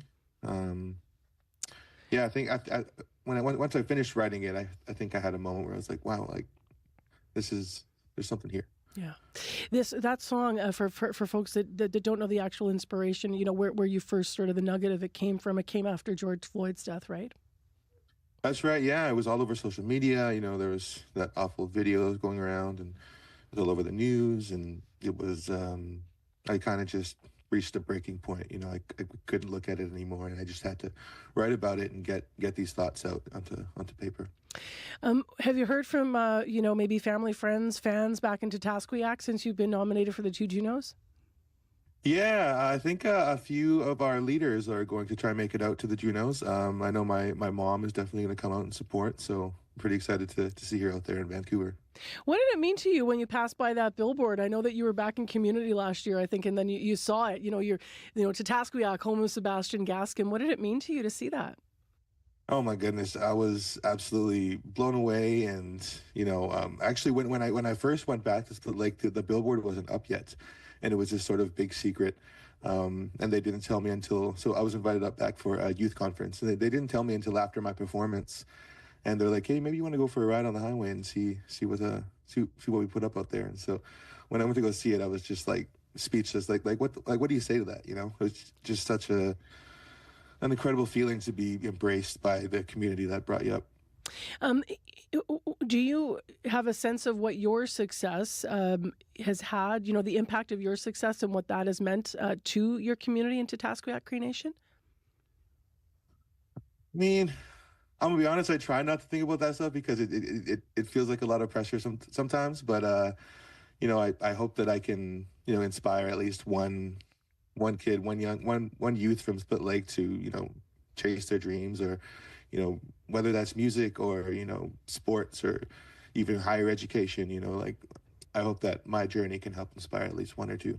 Well, obviously it will, and it has. I remember even being up in, not in your community, but in Garden Hill for some work we were doing with CBC.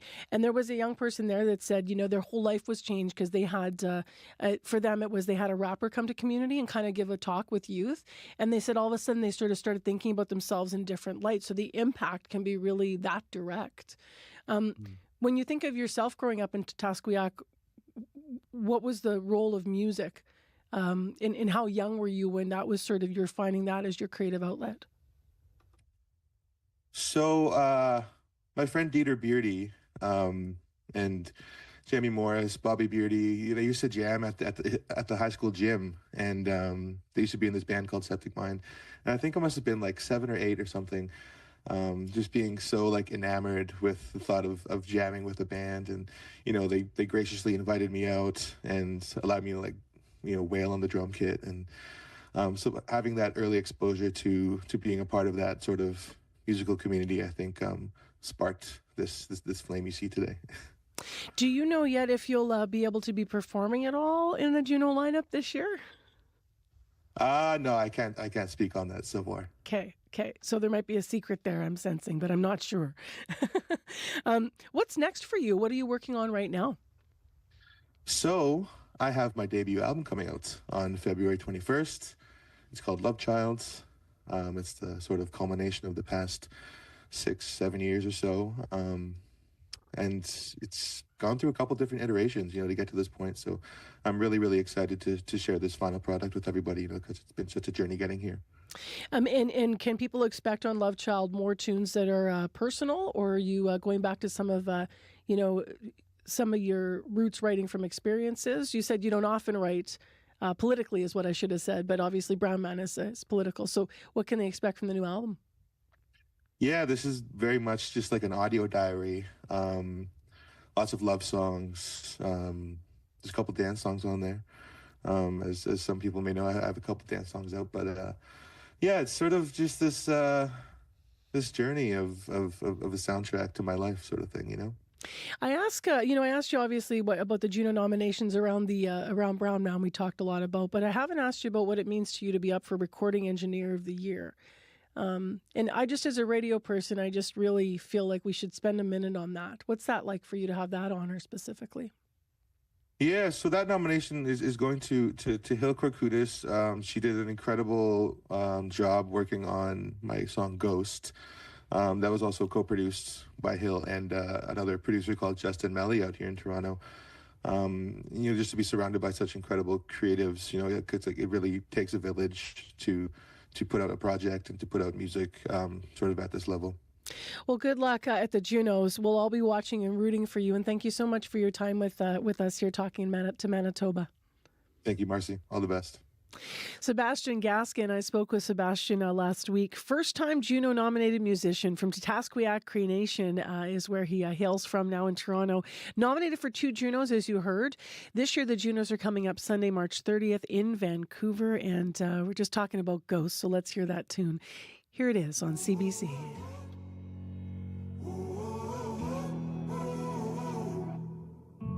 Tell me, do you find it easy picking up piece by piece? Used to find peace in leaving, now won't let me sleep. I've been living divided, late night suffering silence, 2 coins over my eyelids. Oh, my whole life I've been fighting, run from the fear and the violence every day. Now I'm alone, I'm so lost without you in my home. I've been running around in circles on my phone. Why'd you leave me down here with the ghost, with the ghost?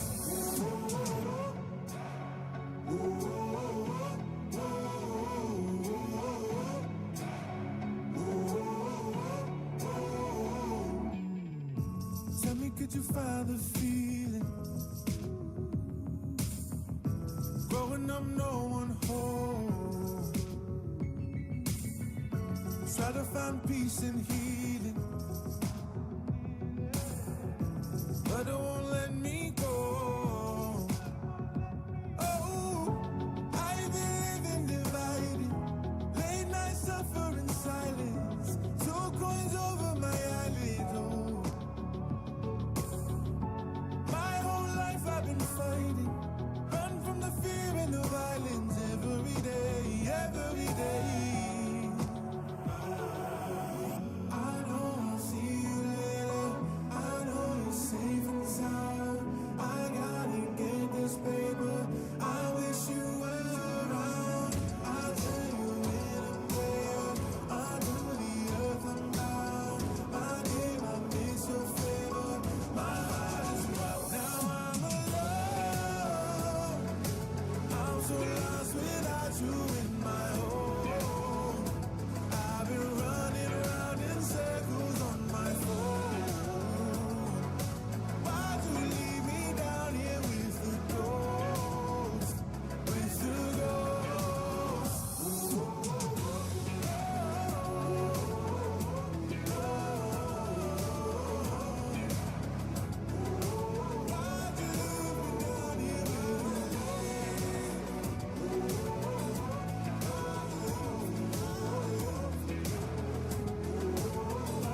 Sebastian Gaskin fading away. That is Ghost. Sebastian Gaskin nominated for 2 Juno Awards. These are his first nominations. We'll see what happens at the end of the March when the Junos are handed out in Vancouver. Congratulations to all of the Manitoba nominees. Well, it's time for morning sports at 7:25, and let's start with the latest in baseball with Scott Regehr. Good morning. Yeah, some big news this morning, Marcy, and not the news that I think many Blue Jays fans were hoping to hear. Vladdy Guerrero Jr. and the Jays have failed to come to terms on a contract extension, which means since today was the day Vladdy set as a deadline for an extension, he's going to head to free agency, and he spoke to reporters just a short time ago. One important thing here, I don't want, especially my teammates, to go through any distractions, about that.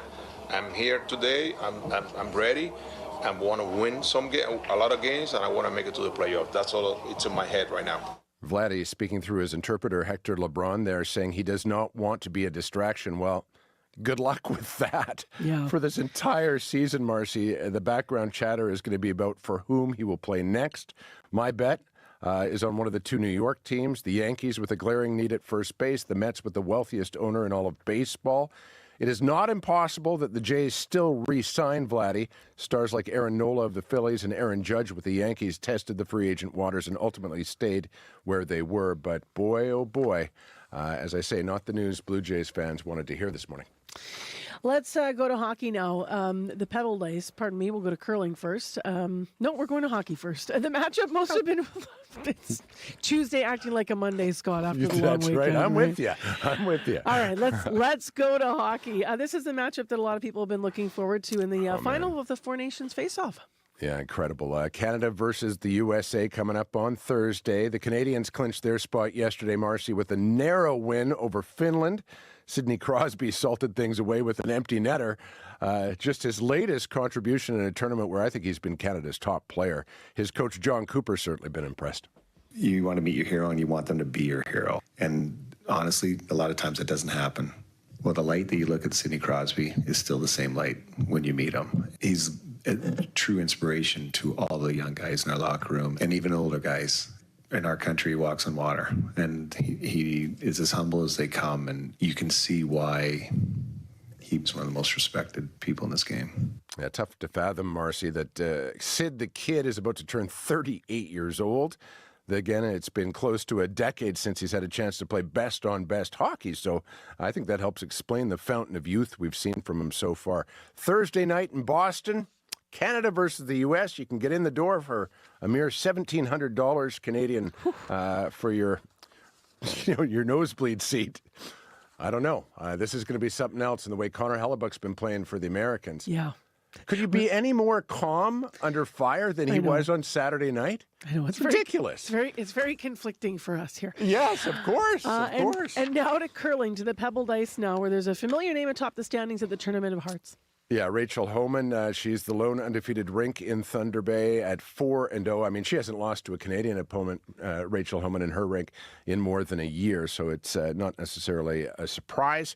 Difficult day, meantime, for Manitoba rinks. Winnipeg's Caitlin Laws and Gimli's Carrie Anderson lost Ontario and Quebec, respectively. Laws and Anderson both had a chance to win it on their final stones and both missed to give up final end steals and the win. For Anderson, particularly upsetting as she felt she had made the right shot. The rock just didn't curl as expected. So coming into the Scotties, there was talk that between Laws and Anderson, along with Winnipeg's Kate Cameron, there could be a Manitoba sweep of Pool B, especially considering in their pool only Nova Scotia outranks any of the Manitoba teams. At the halfway point of round-robin play, though, none are currently in a position to advance. So we'll continue to follow their fortunes throughout the week. All right. Thanks a lot, Scott. You bet. Because of the extreme cold in southern Manitoba today, across so much of the province, in fact, all schools are closed. No buses running in Fort LaBosse School Division. Beautiful Plains School Division, no buses running, but school is on. Rolling River School Division, buses are cancelled. School is on. Brandon School Division, no rural buses. And the following schools are closed in the DSFM. École Saint-Lazare, École La Source, École Régionale Notre-Dame-de-Lourdes, and École Jour de Plain. Stay tuned. We have one more installment of Show Us Your Winter. Tomorrow we're going to tell you who has won the prize pack, but not before we hear one more super fun story. That's after your CBC Winnipeg News. This is CBC News. Good morning. I'm Heather Wells in Winnipeg. At 7:30, it's minus 27. Another frigid morning, but it is hopefully the last one with an extreme cold warning, which now does cover most of southern Manitoba. The wind is going to become westerly this afternoon. Today's high minus 20 with frostbite in minutes. A normally busy intersection is closed this morning for a police investigation. CBC reporter Megan Ketchison is at Chief Peguis and Henderson Highway right now, and Megan joins us live. Meeks? Well, from what we understand, there was a crash that happened here at Chief Peguis and Henderson around 11:30 last night. From what I can see, there is a crumpled black vehicle in the northeast corner of, or pardon me, the northwest corner of the intersection. Now, and investigators here, they have evidence markers that go on a curve from northbound Henderson Highway into where the crash occurred. Now, right now, all we know is that a number of people were taken to hospital. We don't know their condition, and we're hoping for more information later from police. Right now, if you are northbound on Henderson Highway, you'll be turned onto Wellams Lane. Traffic that is eastbound on Chief Peguis will be heading south onto Henderson Highway, and for traffic that's heading southbound on Henderson Highway, you will be turned off. I believe it's at Gateway. It's hard for me to see from the area that I'm at, but avoid the area if you can. Reporting live, Megan Ketchison, CBC News. Thanks so much, Megan. Well, harrowing stories are emerging from the passengers who survived that plane crash at Toronto's Pearson International. Pete Carlson was on that Delta regional flight from Minneapolis yesterday, and he has a few cuts and bruises. All of a sudden, everything just kind of went sideways. And then next thing I know is kind of a blink, and I'm upside down, still strapped in. 80 people were on that flight. Everyone survived, but 18 were taken to hospital. Some travelers in Winnipeg had their travel delayed yesterday following the crash. Maurice Gingras was supposed to fly from Rome via Toronto, but the flight from Rome-Toronto was canceled, so Gingras is trying to stay optimistic. The rage happened when I was contacting my folks here in Winnipeg, so I had a chance to talk things through with them. Obviously, everybody else here is going through, some frustration trying to get to their point of their home base.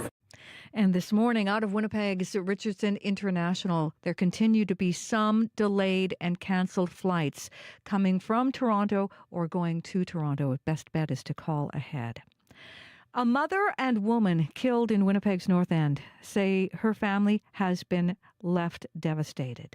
That's the mother of the woman who was killed, 35-year-old Shauna McLeod from Muscoegan First Nation, as well as a 33-year-old man from Swan Lake First Nation, were killed at a home on Alfred Avenue early Saturday morning. Yesterday, the woman's family lit a sacred fire at a nearby house. Helen McLeod says her daughter had been struggling with addictions for years, but was trying to get her life back together.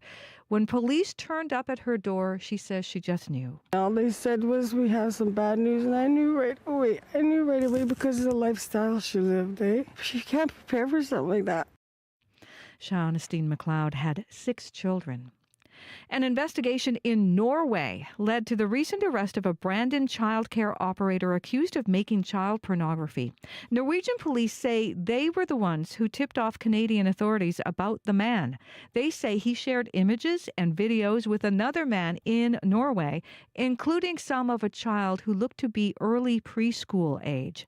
Norwegian police prosecutor Jeanette Svensson says they warned the Canadians other children may be in danger. We see pictures and videos of child abuse daily. This case is special because we have reason to believe that our investigation may have helped to prevent new sexual abuse.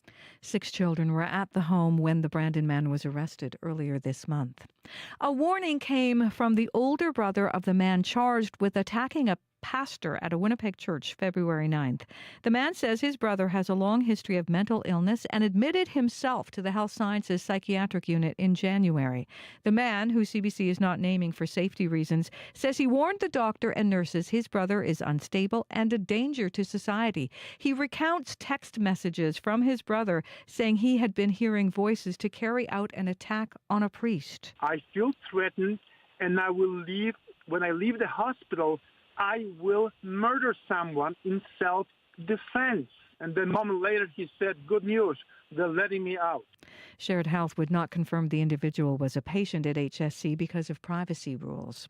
Well, warming up the bagpipes. The people, though, were less than warm. More than a dozen people from Winnipeg's Scottish community braving extreme cold, wearing only kilts. Well, they had jackets as well.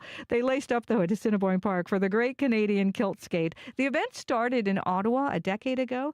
Even St. Andrew's Society of Winnipeg President Dwight McCauley was surprised at yesterday's turnout. It just shows that the Scottish culture in Manitoba is large, and we're all very proud of our culture.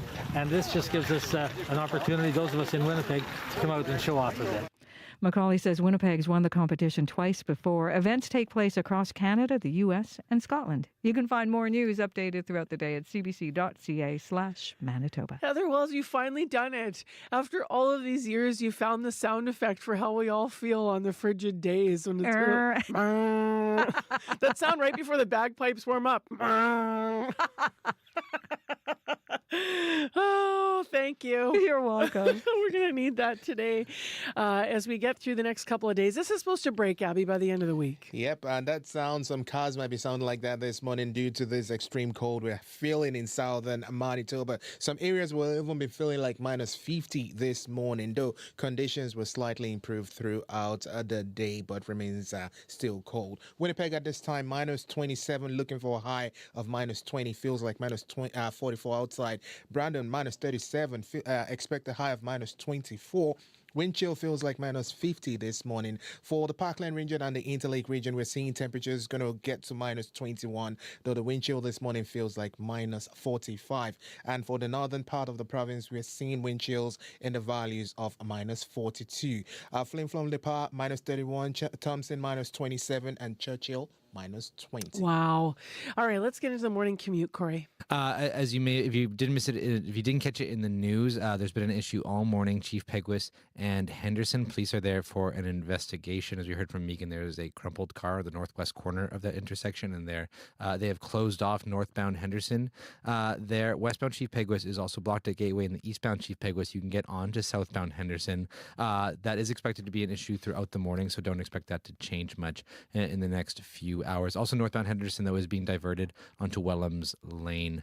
If you have any other updates, anything else you're seeing out there, it doesn't seem like there's any other issues going on that I've heard of, but if you do see something, give me a call, 204-788-3093. Thanks, Corey. Thank you.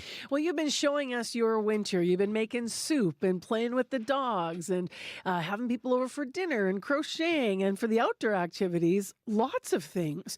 Curling, ice racing, disc golfing, igloo making. It's been really, really fun to celebrate these last couple of weeks with you. So we have until today, or you have until today at noon, to show us your winter. Send us a video or photos at win@cbc.ca because tomorrow we're going to announce the winner. But today we have a last installment. We've been visiting people who've shown their winter. And today this is, probably going to really warm your heart, especially if you're a dog lover. CBC's Jim Agapito went to Birds Hill Park to try his hand at mushing on a kick sled. Tansei, bonjour, bonjour, hello. It's Asmara Polsine I'm a coordinator with the Snow Motion Kick Sledding and Skijoring Winter Dog Sports Association of Manitoba. And we are here today to do a little bit of kick sledding and skijoring with the dogs. Okay, Bob, come on out, sir. Here's our guy. Aw. There's Bob. Hey, Bob. How do you get a person like me to enjoy winter more, like doing something like this? There's no need to reinvent the wheel or the dog sled, basically. So you're around a group of people who've been doing this sort of thing for 25 years. We usually vary between sort of 30 to 60 club members in a year. And we get out here together and have a good time doing it. So what we've got here is a Nahak dog sled made from a Canadian company out in Quebec. This is about a $500 to $600 sled. It's very light. So this is a great sled if you have one family dog and a sedan. So just the sort of thing that keeps this sport a little bit more accessible. So just for experimental sake, I'm going to pull you. Okay. And you're going to try out that brake. I can't move you. No. Nope. All right, we'll try without the brake. Oh, there we go. Oh, wow. Yeah, you just glide. All right. I can't say that I always loved winter. I was lucky enough to see the big sled dog teams at Festival de Voyageurs a few years back, where they used to start the races down at the Forks. All right. It changed my life. I just, to hear those dogs yelling and jumping because they're so excited to start, to see that they had a little stand there, and so I picked up the belt and the harnesses for the dog, and then actually went and sat in a field with no incline on a very cold day with dogs who'd never been in harness before, in my little Canadian Tire plastic sled, and tried to get them to pull me. That's how not to do it. So where does this go on here? So this is attached to the bridle of the sled, which is attached here to those upper stanchions. And as you can see, they're kind of getting the idea of what's about to happen next. So they're excited. They're excited. Hang on to your sled, put your brakes on. Okay. I'm gonna get your team lined out here. Okay. Do not let go of that brake for me. You got it. Okay, go on off. All right, hang on, Ted. Ted, just wait, He's please. excited, huh? Just wait. Yeah, he would prefer to be running than standing. That is for sure. So I'm gonna get a good grip on Ted. Here we are. 3, 2, 1. Oh. Quick.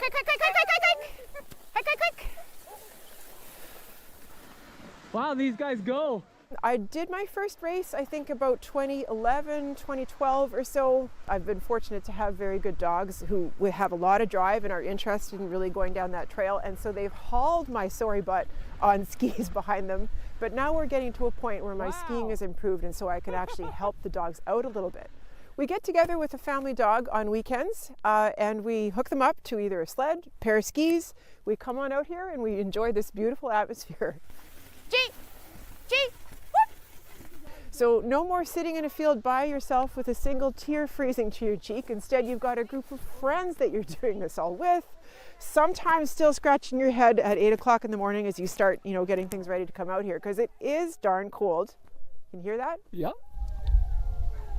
So that's who else really enjoys snow motion, is the dogs. And it's the real reason that we're out here today, is for these dogs. Let's go home. Let's go home. Woo! Nice work today, Jim. What a beautiful thing to do once you get going. The video of that is just glorious. And maybe you really enjoyed over the weekend I know I did. Clear sky, the blue sky, the sunshine. Love it. Love the sounds of the dogs too. Jim Agapito from CBC out with Asmara Polson, who's from Snow Motion Winter Dog Sport Club of Manitoba. You can get in contact with him at Snow Motion. That's SNOWMOTION, snowmotion.ca, if you want to try this activity. And as I mentioned, we're going to close our contest today at noon. So this was part of Show Us Your Winter. You can email us a video or a story. We're looking for pictures. What do you do to get through these cold days in this cold season? Win at cbc.ca with a description. Today's the last day to enter the contest. We close it at noon. We're going to draw randomly from all of the fabulous entries you sent us, and we'll send you a nice warm CBC Winter prize package. But tomorrow we will round out our contest and announce our winner. For breaking news as it happens, stay with CBC News. For the latest updates and what it means for Canadians, stay with CBC News. When the biggest stories break, both at home and around the world, stay with CBC News. Well, one of the big stories around the world is U.S. and Russian officials who had their meeting today in Saudi Arabia. That it just ended early this morning, our time. And so we're going to hear a little bit more about some reaction to that. And also we're going to hear from a Ukrainian Manitoban who is here and watching, obviously, the fact that Ukraine was excluded from these talks. So we're going to have that up for you in a couple of minutes. Right now, though, let's build on a story Heather had in her 7:30 newscast about the older brother of the man who's been charged with attacking a Winnipeg pastor with a knife. He says, in case you missed the news story, he has said that there were signs his brother was not ready to be discharged from hospital. The man, whom CBC is not naming because he's concerned about his own and his brother's safety as well, says weeks before the attack he received concerning text messages from his brother. After receiving those messages, he warned a doctor and nurses that his brother was going to harm someone and begged them not to discharge him. But the hospital discharged him. He shares what those messages said with CBC's Sabina Ahmed. Here's the text message that he actually sent me. Do you know why I am in the hospital? Because I hear voices to kill a priest to save my own life. I feel I am threatened and my life is in danger. After that message, I actually called health sciences because I freaked out. I mean, stuff like that, you'd always take seriously. So I called, as soon as I spoke, I read the message, the nurse in charge, and I said, look, this is the message I got from my brother. He's hearing voices. I read the whole message. He's threatening to kill a priest. I don't know what he's been telling the physicians, the medical team at the Health Science Center Mental Health. I didn't know that, but I want to make sure that at least I do my part and let them know about it. And she said, I got the message. I will let the physician, the psychiatrist, or the medical doctor know about this. Then 2 days later, I get another text from him saying, I just met with the doctor. I told her, I feel threatened. When I leave the hospital, I will murder someone in self-defense. And then a moment later, he said, good news, they're letting me out. That day, when I heard that they're going to let him out, I called again. It was 2 days later after the initial call, and I spoke with another nurse, and then I asked to talk to the doctor. And she said, I'll pass this message to the doctor, and someone will call you. Well, no one called me.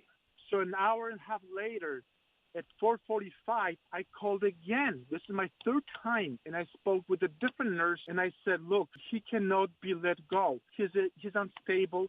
He's sick. He needs help, and he is a danger to society. And he says, you know what? Okay, we know about this, but let me see if I can talk to the doctor. And I actually got a physician on the line. I read the message again, and I said, are you guys letting him out? And this is what she responded to me. Quote, he was able to fill out all the forms correctly and has been through the system many times. He has been admitted 6 or 7 times here. And I said, he's unstable. He's danger to the society. Can you guarantee that he will not hurt anyone or kill a priest? And there was silence. She didn't respond. He's had a long history of mental illness. Even the physician, the medical doctor who I spoke with, she said they knew him. He's been admitted 6 or 7 times. He was just a number for these people. And they still let him go. Now you tell me how that is right. What are your memories of him as a brother? He was a very good person. Good person. He got into drugs and had mental issues and ran into law, and that's where things turned for the worse. But he was a good person. My brother, just like everybody else, just hard work. He went to school, went to college. He was living with my mom and then went to Europe for many years. And he just came back from Europe not long ago. And he was now actually living for a few days with my mom and then moved to a shelter. And what about your mother? How is she dealing with all of this as a family? My mom is absolutely crushed. She's absolutely devastated. She has tried to help him for years and years and years. It's absolute tragedy for everyone. I mean, we're absolutely devastated. I feel so bad for the priest. I feel bad for the people who are at the mass. It's a tragedy. It's horrible for all of us, everyone involved. But also it's a tragedy that our healthcare system failed him. I mean, someone could have died. I mean, that could be you on the street, it could be your mom or your kids. You never take those threats easily. And he had a plan, and they knew about it. I called one nurse. I called second time. Then I called third time, and they knew they still let him go. What do you want next? I want him to get help. I want the courts to force him to be on medication. I said many times, you need to be on medications. Nowadays, with current medical field, there's help for almost everyone. Now, police said in a news release that last week the pastor who was involved in this story was able to escape unharmed. CBC reached to Shared Health, and they had said it would not say whether it's investigating the man's release. It did say, quote, discharge is based on the assessments and ongoing treatment needs of each patient as deemed by appropriate by treating physicians or psychiatrists, end quote. In a statement sent to CBC, Health Minister Uzoma Asaguera called the incident, quote, alarming and a terrifying experience for all those present, end quote. They wouldn't comment on the man's mental health care. If you want more on the story, please go to our website at cbc.ca/Manitoba. Well, from very serious matters locally to very serious matters globally. Next, as you've been hearing, Russia and Ukrainian officials met in Saudi Arabia. Their meeting wrapping up early this morning. U.S. Secretary of State Marco Rubio said after taking part in the meeting, which lasted about 4.5 hours, he said this. We're going to appoint our teams respectively that have worked very quickly to reestablish the functionality of our respective missions in Washington and in Moscow. For us to be able to continue to move down this road, we need to have diplomatic facilities that are operating and functioning normally. The second point is that we're going to appoint a high-level team from our end to help negotiate and work through the end of the conflict in Ukraine in a way that's enduring and acceptable to all the parties engaged. The thing is, Ukraine is not one of the parties engaged. So let's talk about that. In Winnipeg, members of our local Ukrainian community, like Nick Kravitz, share in some skepticism about what this is all going to mean moving forward. Good morning. Good morning, Marcy. So just overall to start, what's your overarching feeling about the fact that Ukraine's not at the table? Well, I think it's incredibly offensive and naive to not have the victim of Russian aggression at the table and having discussions being talked about, basically about them behind their back and without their involvement is completely unacceptable. This is the mood in Ukraine. This is the prevailing narrative that there's a fear that Ukraine is going to be sidelined here and a deal is going to be done just for the sake of having a deal quick and dirty and not respecting Ukraine's agency or voice. What is the greatest fear about the land? Well, right now, about 20% of Ukraine's sovereign territory is occupied. This is a huge chunk of land in the scope of European geography. Millions of people are currently occupied. And, this is Ukraine's sovereign territory that has been legally acknowledged and recognized by the international world, including United States and Russia back in 1994 when Ukraine gave up its nuclear arsenal in return for sovereignty and security. And now that deal has been torn up and Ukraine has been fighting to try to save its sovereignty and independence basically ever since this war started in 2014.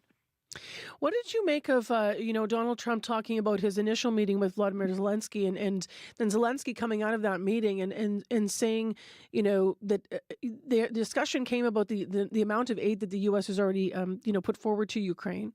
And Zelensky says to sort of back that up, quote unquote, this is Donald Trump's language, insurance on what they've spent. That he's talking about giving up some of the rights to the minerals and such in what Ukraine has to offer. What's your sense of that sitting here watching that? I think that is also incredibly offensive to have, again, a victim of war and aggression being forced at its most vulnerable point to even discuss giving up its natural resources and critical minerals in contingents of aid. That message that sends around the world should be frightening every single country who's next to a large neighbor, including our own. And just to set the record straight in terms of how much aid has the Americans given Ukraine, the vast majority of that aid has actually been given to the Americans themselves in their own defense industries within the United States.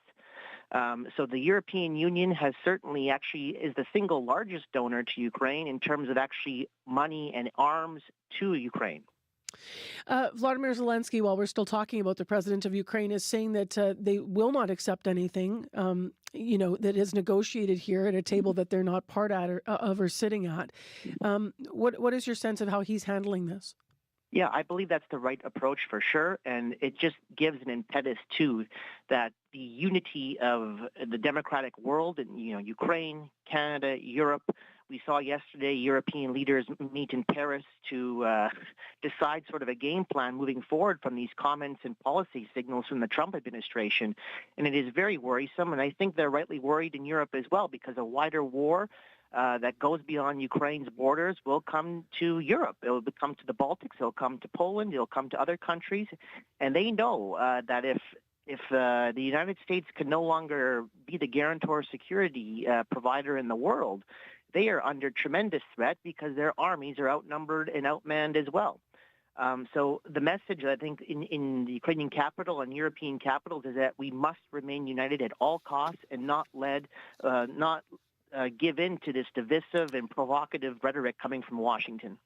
Although I would say that for people that haven't, and I love your sense of this, obviously, it's leading to a question, but I was reading the outcome and the analysis of the meeting yesterday, and nothing clear came out of it in terms of a stance about how to deal with this moving forward. They couldn't come on the same page around, what backing Ukraine looks like moving forward and what they do, given, what's coming out of the United States.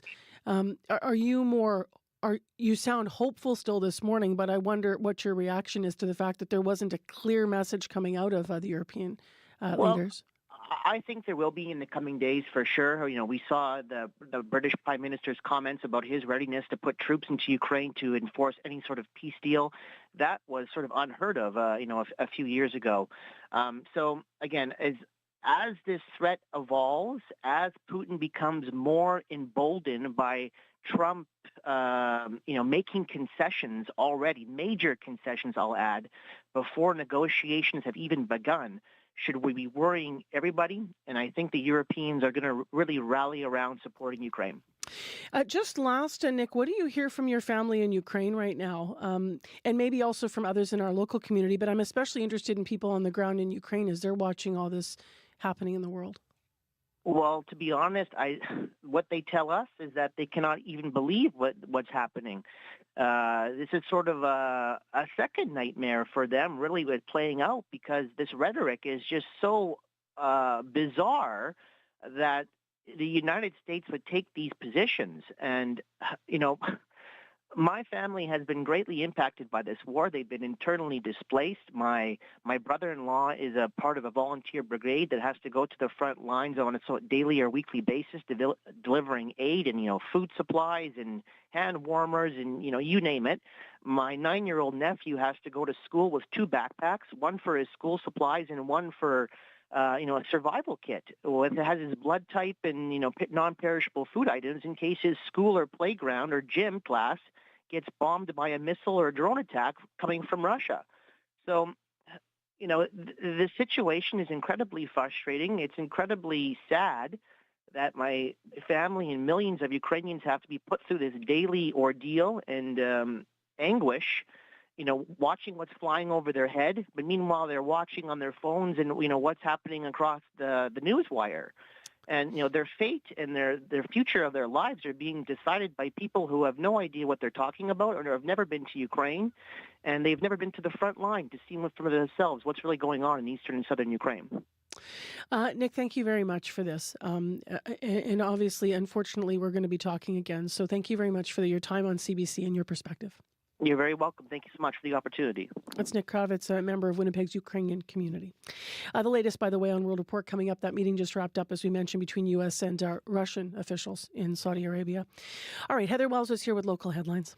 At least one person has been sent to hospital, and police have shut down Chief Peguis at Henderson Highway. A crumpled car there surrounded by evidence markers. We'll take you to that scene and that police investigation coming up at 8:30 to get the latest. A mother of a woman killed in Winnipeg's North End says her family is devastated. 35-year-old Shanastine McLeod from Muscoegan First Nation and a 33-year-old man from Swan Lake were killed on Alfred Avenue early Saturday. Yesterday, the woman's family lit a sacred fire there. We'll hear more in our next local news coming up at 8:30. Extreme cold, -27 in Winnipeg. Wind chills more around -44. Still ahead after 8. They run campaigns that say things like Canadians put the grand in our forks. But what do our closest U.S. neighbors think about us now? And what are they hearing from us? Stay tuned. That's after 8. And an advocate who we featured lots on CBC Radio here has passed away. We'll share a bit of her legacy. Today on Q with Tom Power. Have you noticed that the 90s are kind of back? Like you're seeing more plaid and wide-leg jeans than you've seen in a couple of decades? Jan Arden just recorded an album that pays tribute to some of the biggest songs of the 90s. She'll be here to tell you what was so special about the music of that decade. That's coming up on Q, followed by Commotion with Elamine Abdel Mahmoud on CBC Radio 1, the CBC Listen app, and everywhere you get your podcasts. The CBC News is next. Coming up in half an hour, it's The Current with Matt Galloway. Attendance in schools has been reaching alarming lows in Canada since the pandemic. We'll speak with an expert about why kids aren't going to school and what some school boards are doing to keep students from falling through the cracks. That's coming up on The Current. This is World Report. Good morning, I'm Martina Fitzgerald. January's annual inflation rate hit 1.9%. Statistics Canada has just released its latest Consumer Price Index report. It shows that inflation was slightly above the expected 1.8% because of a spike in the price of gas. But it is still below the Bank of Canada's 2% target. The CBC senior business correspondent Peter Armstrong breaks it all down for us. This is the first time in 3 months that we've seen prices accelerate again. It's largely as economists had been expecting. Higher gasoline prices and mortgage costs came in heavier than that GST tax holiday, and overall that drove prices up. The core measures that the Bank of Canada is always watching, those also accelerated. But if you zoom out a bit, those are cooling too on a 3-month average. Inflation's back on the tips of everyone's tongue right now, if only because of the looming threat of a trade war with the United States. If the U.S. imposes tariffs, that'll slow demand and likely drive prices down. But if the Canadian government responds with its own tariffs, that would likely drive prices up for consumers in this country. We'll hear again from the Bank of Canada in 3 weeks' time. Peter Armstrong, CBC News, Toronto. The investigation is set to begin today into the Delta Airlines crash at Toronto's Pearson International Airport. We have a plane that hit the ground, that rolled, sheared off its wings, sheared off its tail, came to rest on its top, and all those people leave that aircraft. It really is an engineering marvel. Joshua Sherrard is a commercial pilot. He says on top of that, the plane was likely approaching the runway at nearly 200 kilometers per hour. Everyone on board survived. 18 people were taken to hospital. Today, the Federal Transportation Safety Board begins its work. The CBC's Nicole Williams has more. Drop it! Come on!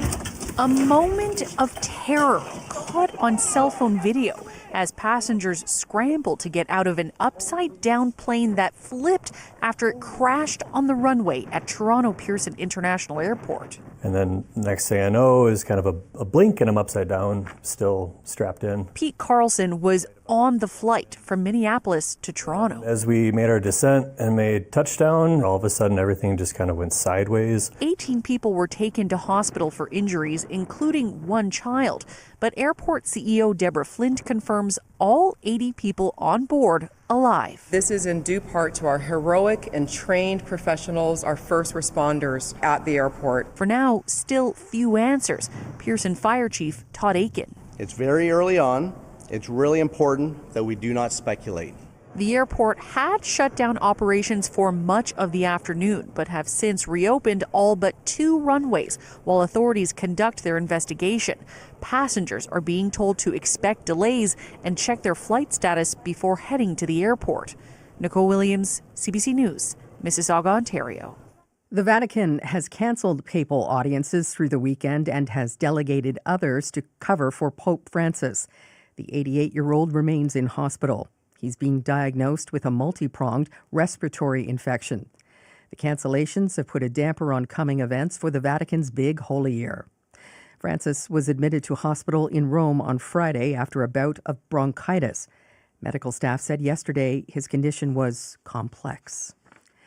U.S. Secretary of State Marco Rubio says there is only one person who can end the war in Ukraine. Donald Trump is the only leader in the world that can.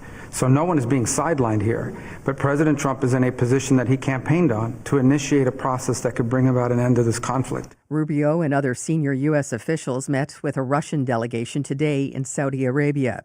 He says the two countries have agreed they will reestablish diplomatic missions. They will also work toward a permanent end to the war in Ukraine.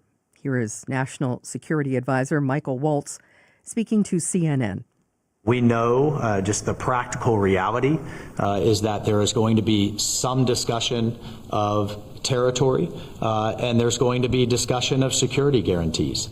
Waltz says Europe will need to take the lead on those security guarantees and that EU leaders should step up defense spending. Ukrainian President Volodymyr Zelensky was not invited to these talks. He says there will be no deal to end the war in his country without Ukraine's involvement. Another top U.S. official has stepped down over Elon Musk's controversial Department of Government Efficiency. Michelle King was acting commissioner of the Social Security Administration. Her resignation over the weekend came after another top official refused to provide Musk and his team access to the personal data of millions of Americans. The CBC's Cameron McIntosh joins me from Washington. Cameron, what more can you tell us? Well, Michelle King was resisting allowing Elon Musk's Department of Government Efficiency, DOGE, to access the IRS's highly sensitive taxpayer data system, which would give DOGE access to sensitive and private data, including tax and health information on any American with a Social Security number. Now, Musk was alleging rampant fraud, including dead people receiving Social Security payments. He hasn't provided any evidence. Now, Social Security payments account for about 1.5 trillion, or a fifth of annual federal spending in the United States. Reportedly, King has been replaced by someone who will cooperate with Musk. Well, Cameron, this comes amid a string of firings by the Trump administration. What's been happening? So this is across numerous departments, including the U.S. Department of Transportation, the Federal Aviation Administration, the Consumer Financial Protection Bureau. All have seen deep cuts. Right now, a lot of the people being let go are probationary employees who have been on the job less than 2 years, and some with very similar stories. Many are just getting form emails just saying they're done, like Elizabeth Aniskovich, who was a lawyer at the Consumer Financial Protection Bureau. I have no information about exactly how long my health insurance will continue. I have not received forms that are necessary to file for unemployment. And there's just a lot of questions about what we are supposed to do next to take care of ourselves. Now, the administration says it's seeking to cut up to 10% of the federal workforce. It's going at a really fast pace, and some departments are having trouble even tracking it. Take the National Nuclear Security Administration. It started cutting staff until it was realized it was firing some of the people that monitor the U.S. nuclear weapons stockpile. So now it's trying to hire many back. Elon Musk has said mistakes will be made, but is offering very little in the way of accountability. Martina? The CBC's Cameron McIntosh in Washington. Thanks, Cam. My pleasure. Voters in Ontario have just over 1 week to make up their minds about who they'll support in the provincial election. Party leaders are hoping they impressed in last night's debate. One of the most contentious topics was healthcare. You know something? We have less backlog surgeries per capita than anyone in the entire country. Doug, you put $1.8 billion into your plan for healthcare. You put more into the spa at Ontario Place at $2.1 billion. Yeah, I'd like to know how she can stand here and say she's going to save healthcare when she's receiving those kinds of donations from private healthcare providers. Make sure everyone has a family doctor, primary healthcare provider. Stop the privatization of healthcare. Invest in rural hospitals. PC leader Doug Ford, Liberal leader Bonnie Crombie, NDP leader Marit Stiles, and Green leader Mike Schreiner are all heading out on the campaign trail today. It was an emotional night for Prime Minister Justin Trudeau as he signed a landmark agreement between the Haida Nation and the Canadian government. Haida Gwaii was one of my first trips as Liberal leader, and I can't think of any place more appropriate for one of my very last. Sorry. In a ceremony on BC's northern coast, the Canadian government formally affirmed the Haida Nation has Aboriginal title over all of the islands that make up Haida Gwaii. Trudeau says it fulfills a promise he made when he first became Prime Minister. The Indigenous peoples needed to be full and equal partners, that Indigenous governance and sovereignty needed to be respected, upheld, and celebrated, and that Canada needed to change. For Haida Nation President Gaguis, it is the culmination of 100 years of advocacy that started with his ancestors. That recognize and affirm Haida Aboriginal title to all of Haida Gwaii and move from an era of denial and occupation and resistance to an era of acceptance and peaceful coexistence that this is Haida land. This is the first time the Canadian government has accepted a negotiated declaration of Aboriginal title. And that is the latest national and international news from World Report. I'm Martina Fitzgerald. This is CBC News.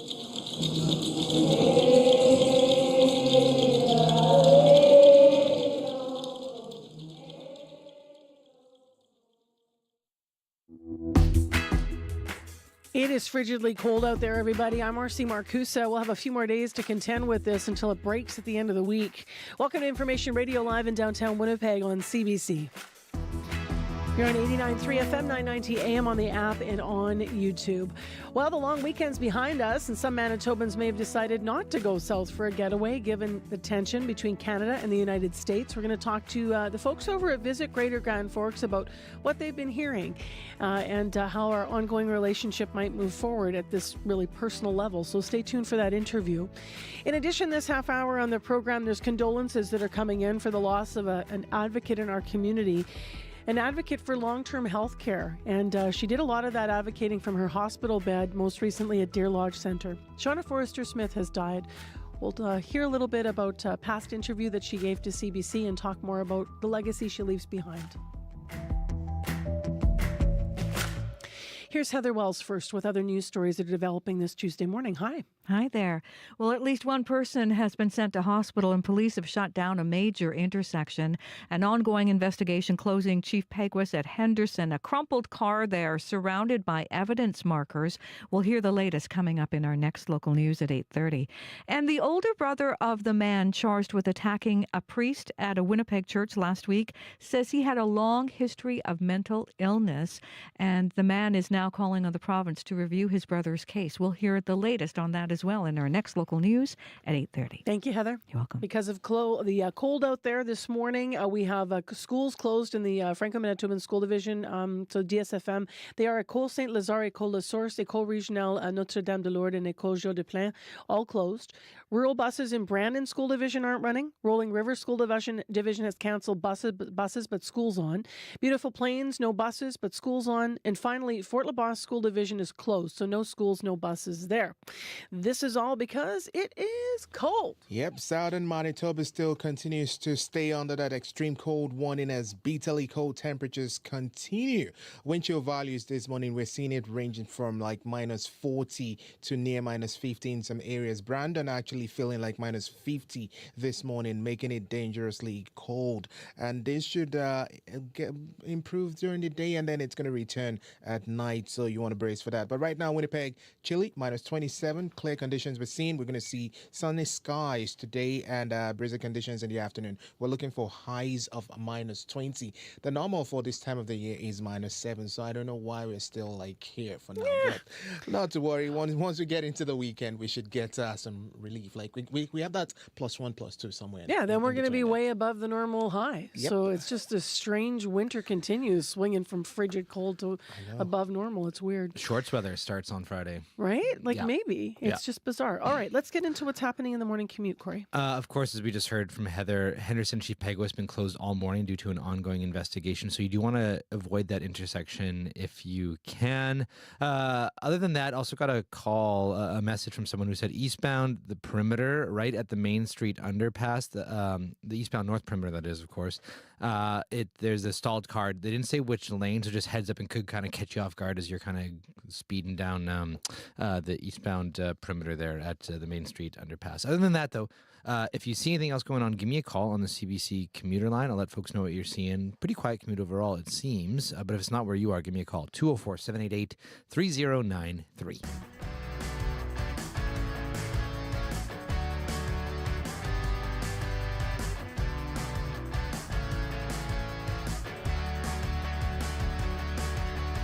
Well, in the past, they've run campaigns that say things like Canadians put the grand in our forks. And on their website, there's a special section, in fact, with tips for Canadian travelers.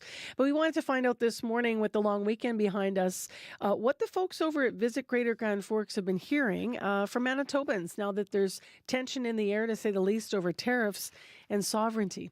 Julie Rigg is Executive Director of the tourism there, and with us live via Zoom. Hi, Julie. Thanks for being with us today. Thank you. Before we get into the tension, just let's set up the relationship to begin with. I mean, you've been there for a long time working with that group. How close has the relationship been when you think about specifically Manitobans and folks in North Dakota? Very. I mean, and going both ways. I have to say, every time I take my daughter up to Winnipeg to see the Royal Winnipeg Ballet, she talks about how nice Canadians are and how much she loves it. So I think it's been a wonderful relationship both ways, traveling back and forth. And we've been very fortunate with that. And of course, over the years, as you mentioned, I've been around a while now. We see the travel patterns change depending on political issues, of course, the exchange rate and things like that. So, but we're always optimistic for that relationship to be good, like it typically is. We love our Canadian friends, and we think Manitobans in particular like their North Dakotan friends. What political issues, before we delve into today, what political issues in the past would have disrupted travel patterns between, our province and North Dakota? Probably the most significant one was when the Iraq War started. And there was, social media is wonderful, right? But there's a lot of misinformation out there too. So as they say, don't get your news from social media. We'd get some comments that Americans didn't want Canadians here, and there were businesses not allowing Canadians, and it was, the things that we were hearing were completely untrue. And I have never heard from one person in our community that they don't want or don't like Canadian visitors. I think our community in particular really knows the importance of those travelers to our community. It's interesting because during the Iraq War, I was down there for coverage actually in Grand Forks. We were at I don't know if it's still there. It was like a truck stop right in the highway. I think it's still there, right when you're coming into town. And we were completely welcomed, but you could feel the tension. There were moments where Americans would approach. They knew I was from CBC and from Canada, and they would say, "Why aren't you backing us in this war?" And there would be conversations.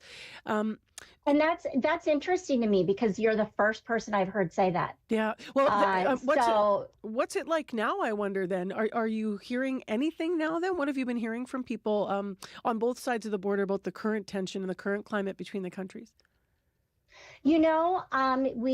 I've received, I counted this morning 5 emails. Okay. From potential Canadian visitors, people that are engaged with us, whether they subscribe to our newsletters or whether they follow us on social media. The emails have been very respectful. They have, of course, concerns about the tariffs and that relationship with Canada. But they've been very respectful, and they realize that our organization is not a political organization. Of course, we keep those comments and we share them with whether it's local, state, federal leadership. We share the input that we're getting, but our organization, of course, is not taking any kind of political stance on this. Yeah. But we understand your feelings, and we welcome them as long as they're in a respectful manner. And of course, we go back to social media, and and I've heard from some of my counterparts across the state that there have been some posts that use some profanities and things like that. So unfortunately, we can't take those ones to heart as much as the legitimate, this is my concern, this is why I might not be coming right now. Do you know if some of the uglier posts on social media are they identifying themselves as Manitobans, or are they coming from, yes. They're identifying themselves as Manitobans? Yeah. Yeah. Mm-hmm. If you look at the bottom line, and I would just want to say with the exchange I had with that gentleman over the Iraq War when I was down there, it was one exchange in a whole few days of being there, and I would characterize it as challenging but respectful. When we look at economically, how important are Manitobans to your tourism economy in Grand Forks and Greater Grand Forks? Very, of course, and right now our occupancy numbers aren't showing a decline. In fact, the last 2 weeks, we've shown an increase. Now, those numbers aren't broken out Canadian versus U.S. travelers, so I can't comment. We watch our occupancy numbers very closely, of course, and that gives us an insight to where we are for the year, where we are for the month, where we are for the week. So we haven't seen, the numbers impacted yet. It's still so new. But we definitely will be watching that. And of course, the Canadian dollar right now isn't where we would love it. So that's impacted travel up until now. Of course, we hear that Canadians still come, but they might not be coming quite as often. Yeah, it's hard to tease that apart. The dollar's at 70 cents this morning. I just checked. We do know at least one school division in Manitoba has said there will be no trips to the United States. I'm just curious. Sometimes we talk about this when we talk about it in the context of individual travelers or families. But when you think about, travel trips either from schools or maybe even hockey tournaments, which are huge, I think, down in Grand Forks, is that something that happens, all the way through the winter months that also supports the economy down there? We don't see a lot of, I guess I wouldn't say we're seeing a lot of school groups and that kind of group travel. We do work with some of the motor coach companies that bring people down for, shopping days or shopping weekends, things like that. Again, because of the dollar, there's not as many right now. There hadn't been leading up to this. And then, of course, yes, you're right, the hockey tournaments. In fact, we have a tournament coming up in March that is just strictly teams from Manitoba that we work with.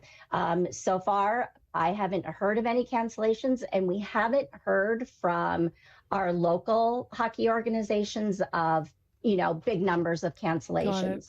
Of course, though, when you're, sometimes youth sports beats all, right? If our kid has an opportunity to play their sport or be active in whatever their chosen activity is, parents tend to want to support that, which is amazing.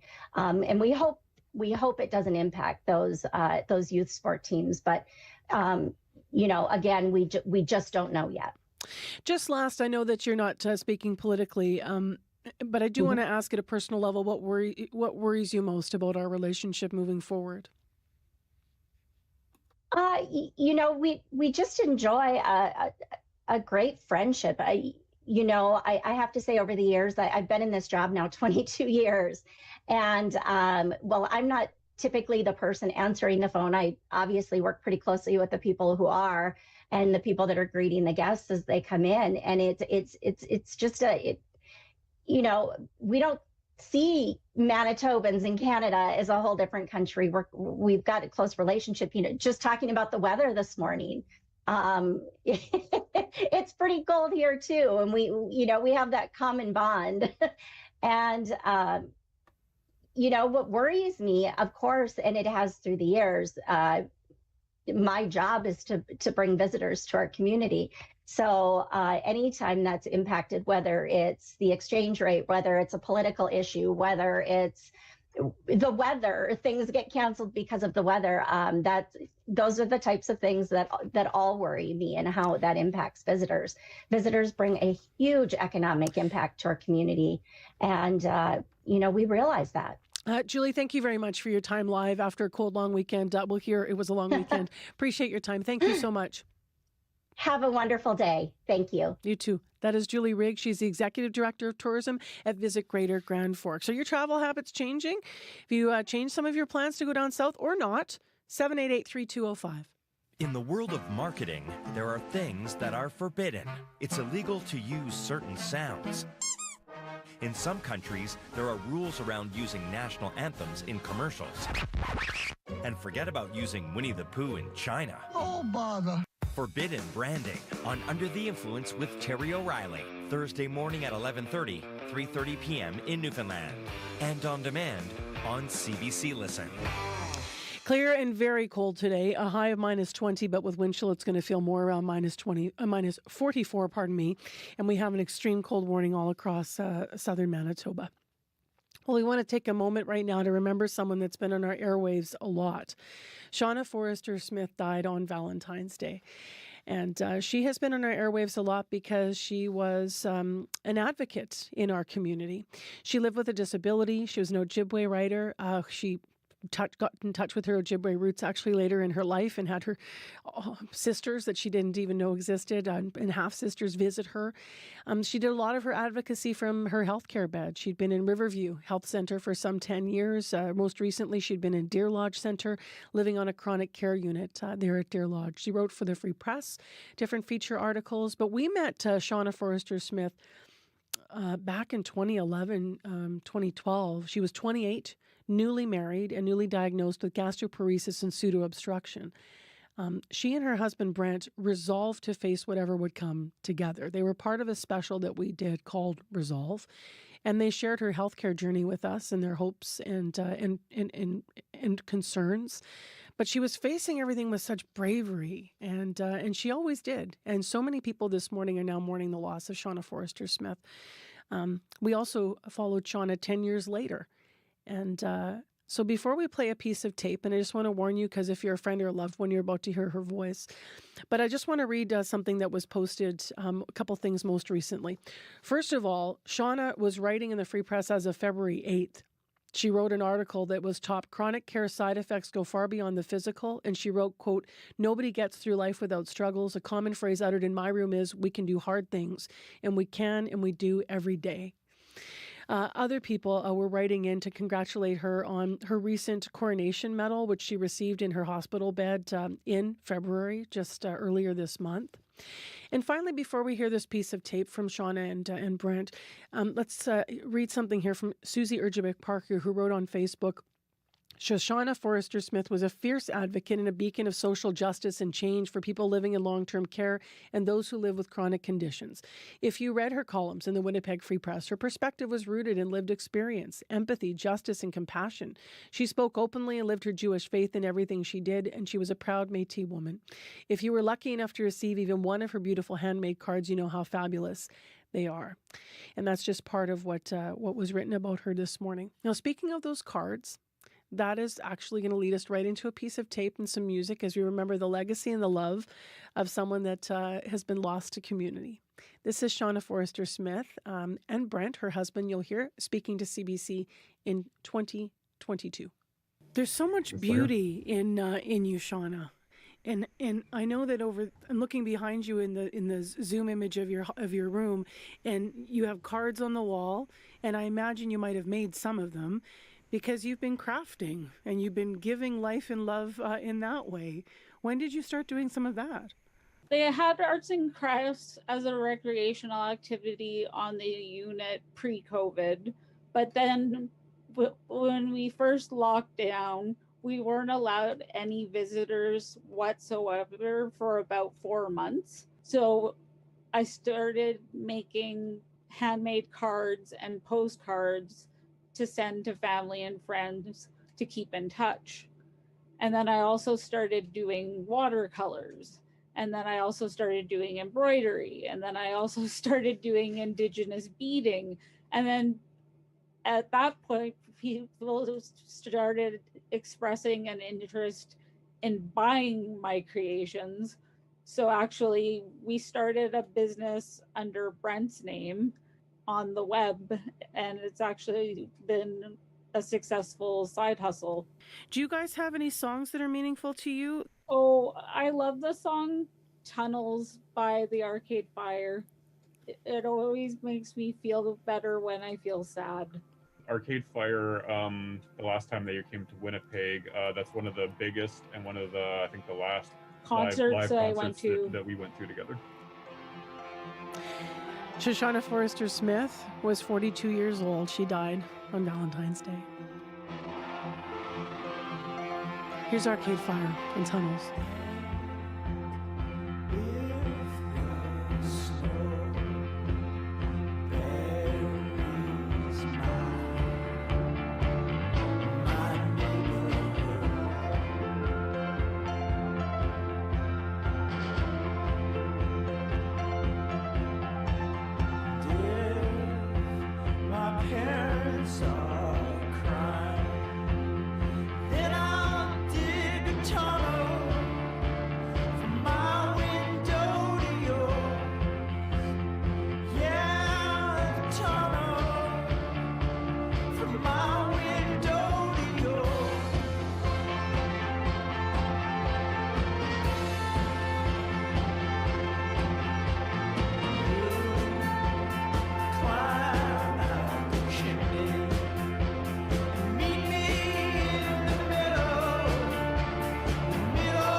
So we just left you time for a taste of tunnels as you remember this morning. Shauna Forrester-Smith. Your CBC Winnipeg News is next. This is CBC News. Good morning. I'm Heather Wells in Winnipeg. At 8:30, it is still bitterly cold. Minus 27 right now in Winnipeg. Sunny today, a high of minus 20, and that extreme cold warning continues, covering much of southern Manitoba. Police are holding the scene of what they describe as an ongoing investigation, and it has impacted traffic at a busy intersection. CBC reporter Megan Ketchison is at Chief Peguis and Henderson Highway and joins us live. Megan? Well, what I can tell you is right now we have traffic investigators that are here on the scene. There is a crumpled black car on the boulevard up against a pole on the northwest corner of Chief Peguis Trail and Henderson Highway. This happened about 11:30 last night. Traffic investigators are here on the scene with dozens of evidence markers through the intersection that we understand that at least one person was taken to hospital. We're hoping for more information later on this morning from Winnipeg Police. In the meantime, Chief Peguis Trail and Henderson Highway is closed. If you are eastbound on Chief Peguis Trail, you will be sent southbound on Henderson Highway. And if you're northbound, you will be sent down Wellams Lane. If you're coming southbound, you will have to go down Gateway. So this whole area is blocked off and will be for a good portion of the morning while police investigate. Reporting live, Megan Ketchison, CBC News. Thank you, Megan. Well, no details yet on a possible cause, but the investigation is underway into yesterday's Delta Airlines crash at Toronto's Pearson International. We have a plane that hit the ground, that rolled, sheared off its wings, sheared off its tail, came to rest on its top, and all those people leave that aircraft. It really is an engineering marvel. Commercial pilot Joshua Sherrard. 80 people were on board that flight. No fatalities, but 18 people were taken to hospital. Now, that terrifying crash had a ripple effect right across the country. Several flights were diverted midair to other cities, including Winnipeg. Hajiris Sajjad was among many at Winnipeg's Richardson Airport, waiting to see what would happen with her flight home to Toronto. Plans are always changeable. It does cause a bit of a ripple effect into everything else that had to happen this week. Yeah. But it's okay. I'd rather be safe than sorry. Yeah. To be honest with you, I'd rather be safe than sorry. And I feel very, very badly for the flight for the passengers in Delta, because that's horrifying. Now, some arrivals and departures at Richardson International this morning continue to be impacted. The best bet is to check your flight before heading to the airport. Family and friends lit a sacred fire for a Winnipeg woman killed in a double homicide this weekend. Shauna McLeod was shot dead at a house on Alfred Avenue early Saturday morning. Her mother, Helen McLeod, says she was an outgoing person who always helped those in need. She says while the 35-year-old had struggled with addictions for years, she was working to get her life back on track. They took someone very special away. Her kids are struggling really hard with it. And so are we. That's my baby. That's my only daughter. A 33-year-old man was also killed in that house on Alfred. The older brother of a man charged with attacking a priest at a Winnipeg church last week says he had a long history of mental illness. He says his brother admitted himself to the Health Sciences Centre in early January. He then got text messages from his brother saying he was hearing voices to carry out an attack on a priest. The man, who CBC is not naming for safety reasons, says he warned the doctor and nurses. And I said, he's unstable. He's danger to society. Can you guarantee that he will not hurt anyone or kill a priest? And there was silence. She didn't respond. The man says 2 days later he got another message from his brother saying he had been discharged. Shared Health would not confirm the individual was a patient at HSC because of privacy rules. The man is calling on the province to review his brother's case. Well, the latest inflation numbers are just out this morning, and Canada's inflation rate ticked back up in January to 1.9%. Statistics Canada says relief in prices from the federal government's temporary tax break was offset at the pump, rising 8.6% last month, gasoline did, compared to a year ago. Without the tax break, though, the annual inflation rate would have jumped to 2.7%. The tax break started mid-December last year and ended over the weekend. In Manitoba, Inflation jumped to 2.7%. Last month, it had been 1.1 the month before. Well, it was no ordinary skate in the park. More than a dozen people from Winnipeg's Scottish community lacing up on a blistering cold day at Assiniboine Park with bare legs and kilts, all part of the Great Canadian Kilt Skate, which started in Ottawa a decade ago. The event was organized by the St. Andrew's Society. Graham Jackalizik and his 7-year-old son were on the duck pond in their kilts. We see pictures and videos of child. It's lots of fun to share with them and just remember our culture, the Scottish heritage, and just show we're strong Winnipeggers who can bear the cold and still skate in our kilt. Winnipeg has won this competition twice before. Events take place across Canada, the U.S., and Scotland. You can find more news updated throughout the day at cbc.ca/Manitoba. Thanks, Heather. You're welcome. Well, for part of our, I don't know who did this, Corey. Somebody put one of these gold chocolate coins, Canadian, on my desk. Oops, here it is. I'm trying to show it to YouTube. Very fitting for my interview with Grand Forks and Tourism. And then you ate it because I don't find these all that awesome to eat. I don't know. I'll eat anything though. You know me. If I had a cooking show, it'd be called like, it's pretty good. I'm like the opposite of Gordon Ramsay. I love that. We should do that. You should have that's pretty good call. People would love it. Traffic, what's up? Eastbound Marion, just before Archibald, there's a stalled car in the curb lane. Not too backed up yet, says Richard, but no one's in it, so might be there for a while. All right. Abby, what's the extreme cold continues. Clear skies in the forecast, though it's going to be dangerously cold. Western Manitoba will be seeing wind chills in the values of -50, and the rest of the region will be seeing -41 to -45. The forecast, that's pretty bad. All right, it's going to break by the end of the week. Big thanks to Chidi Akuma, Donna Carrero, Dylan Longhurst, Jim Agapito for working on the show today.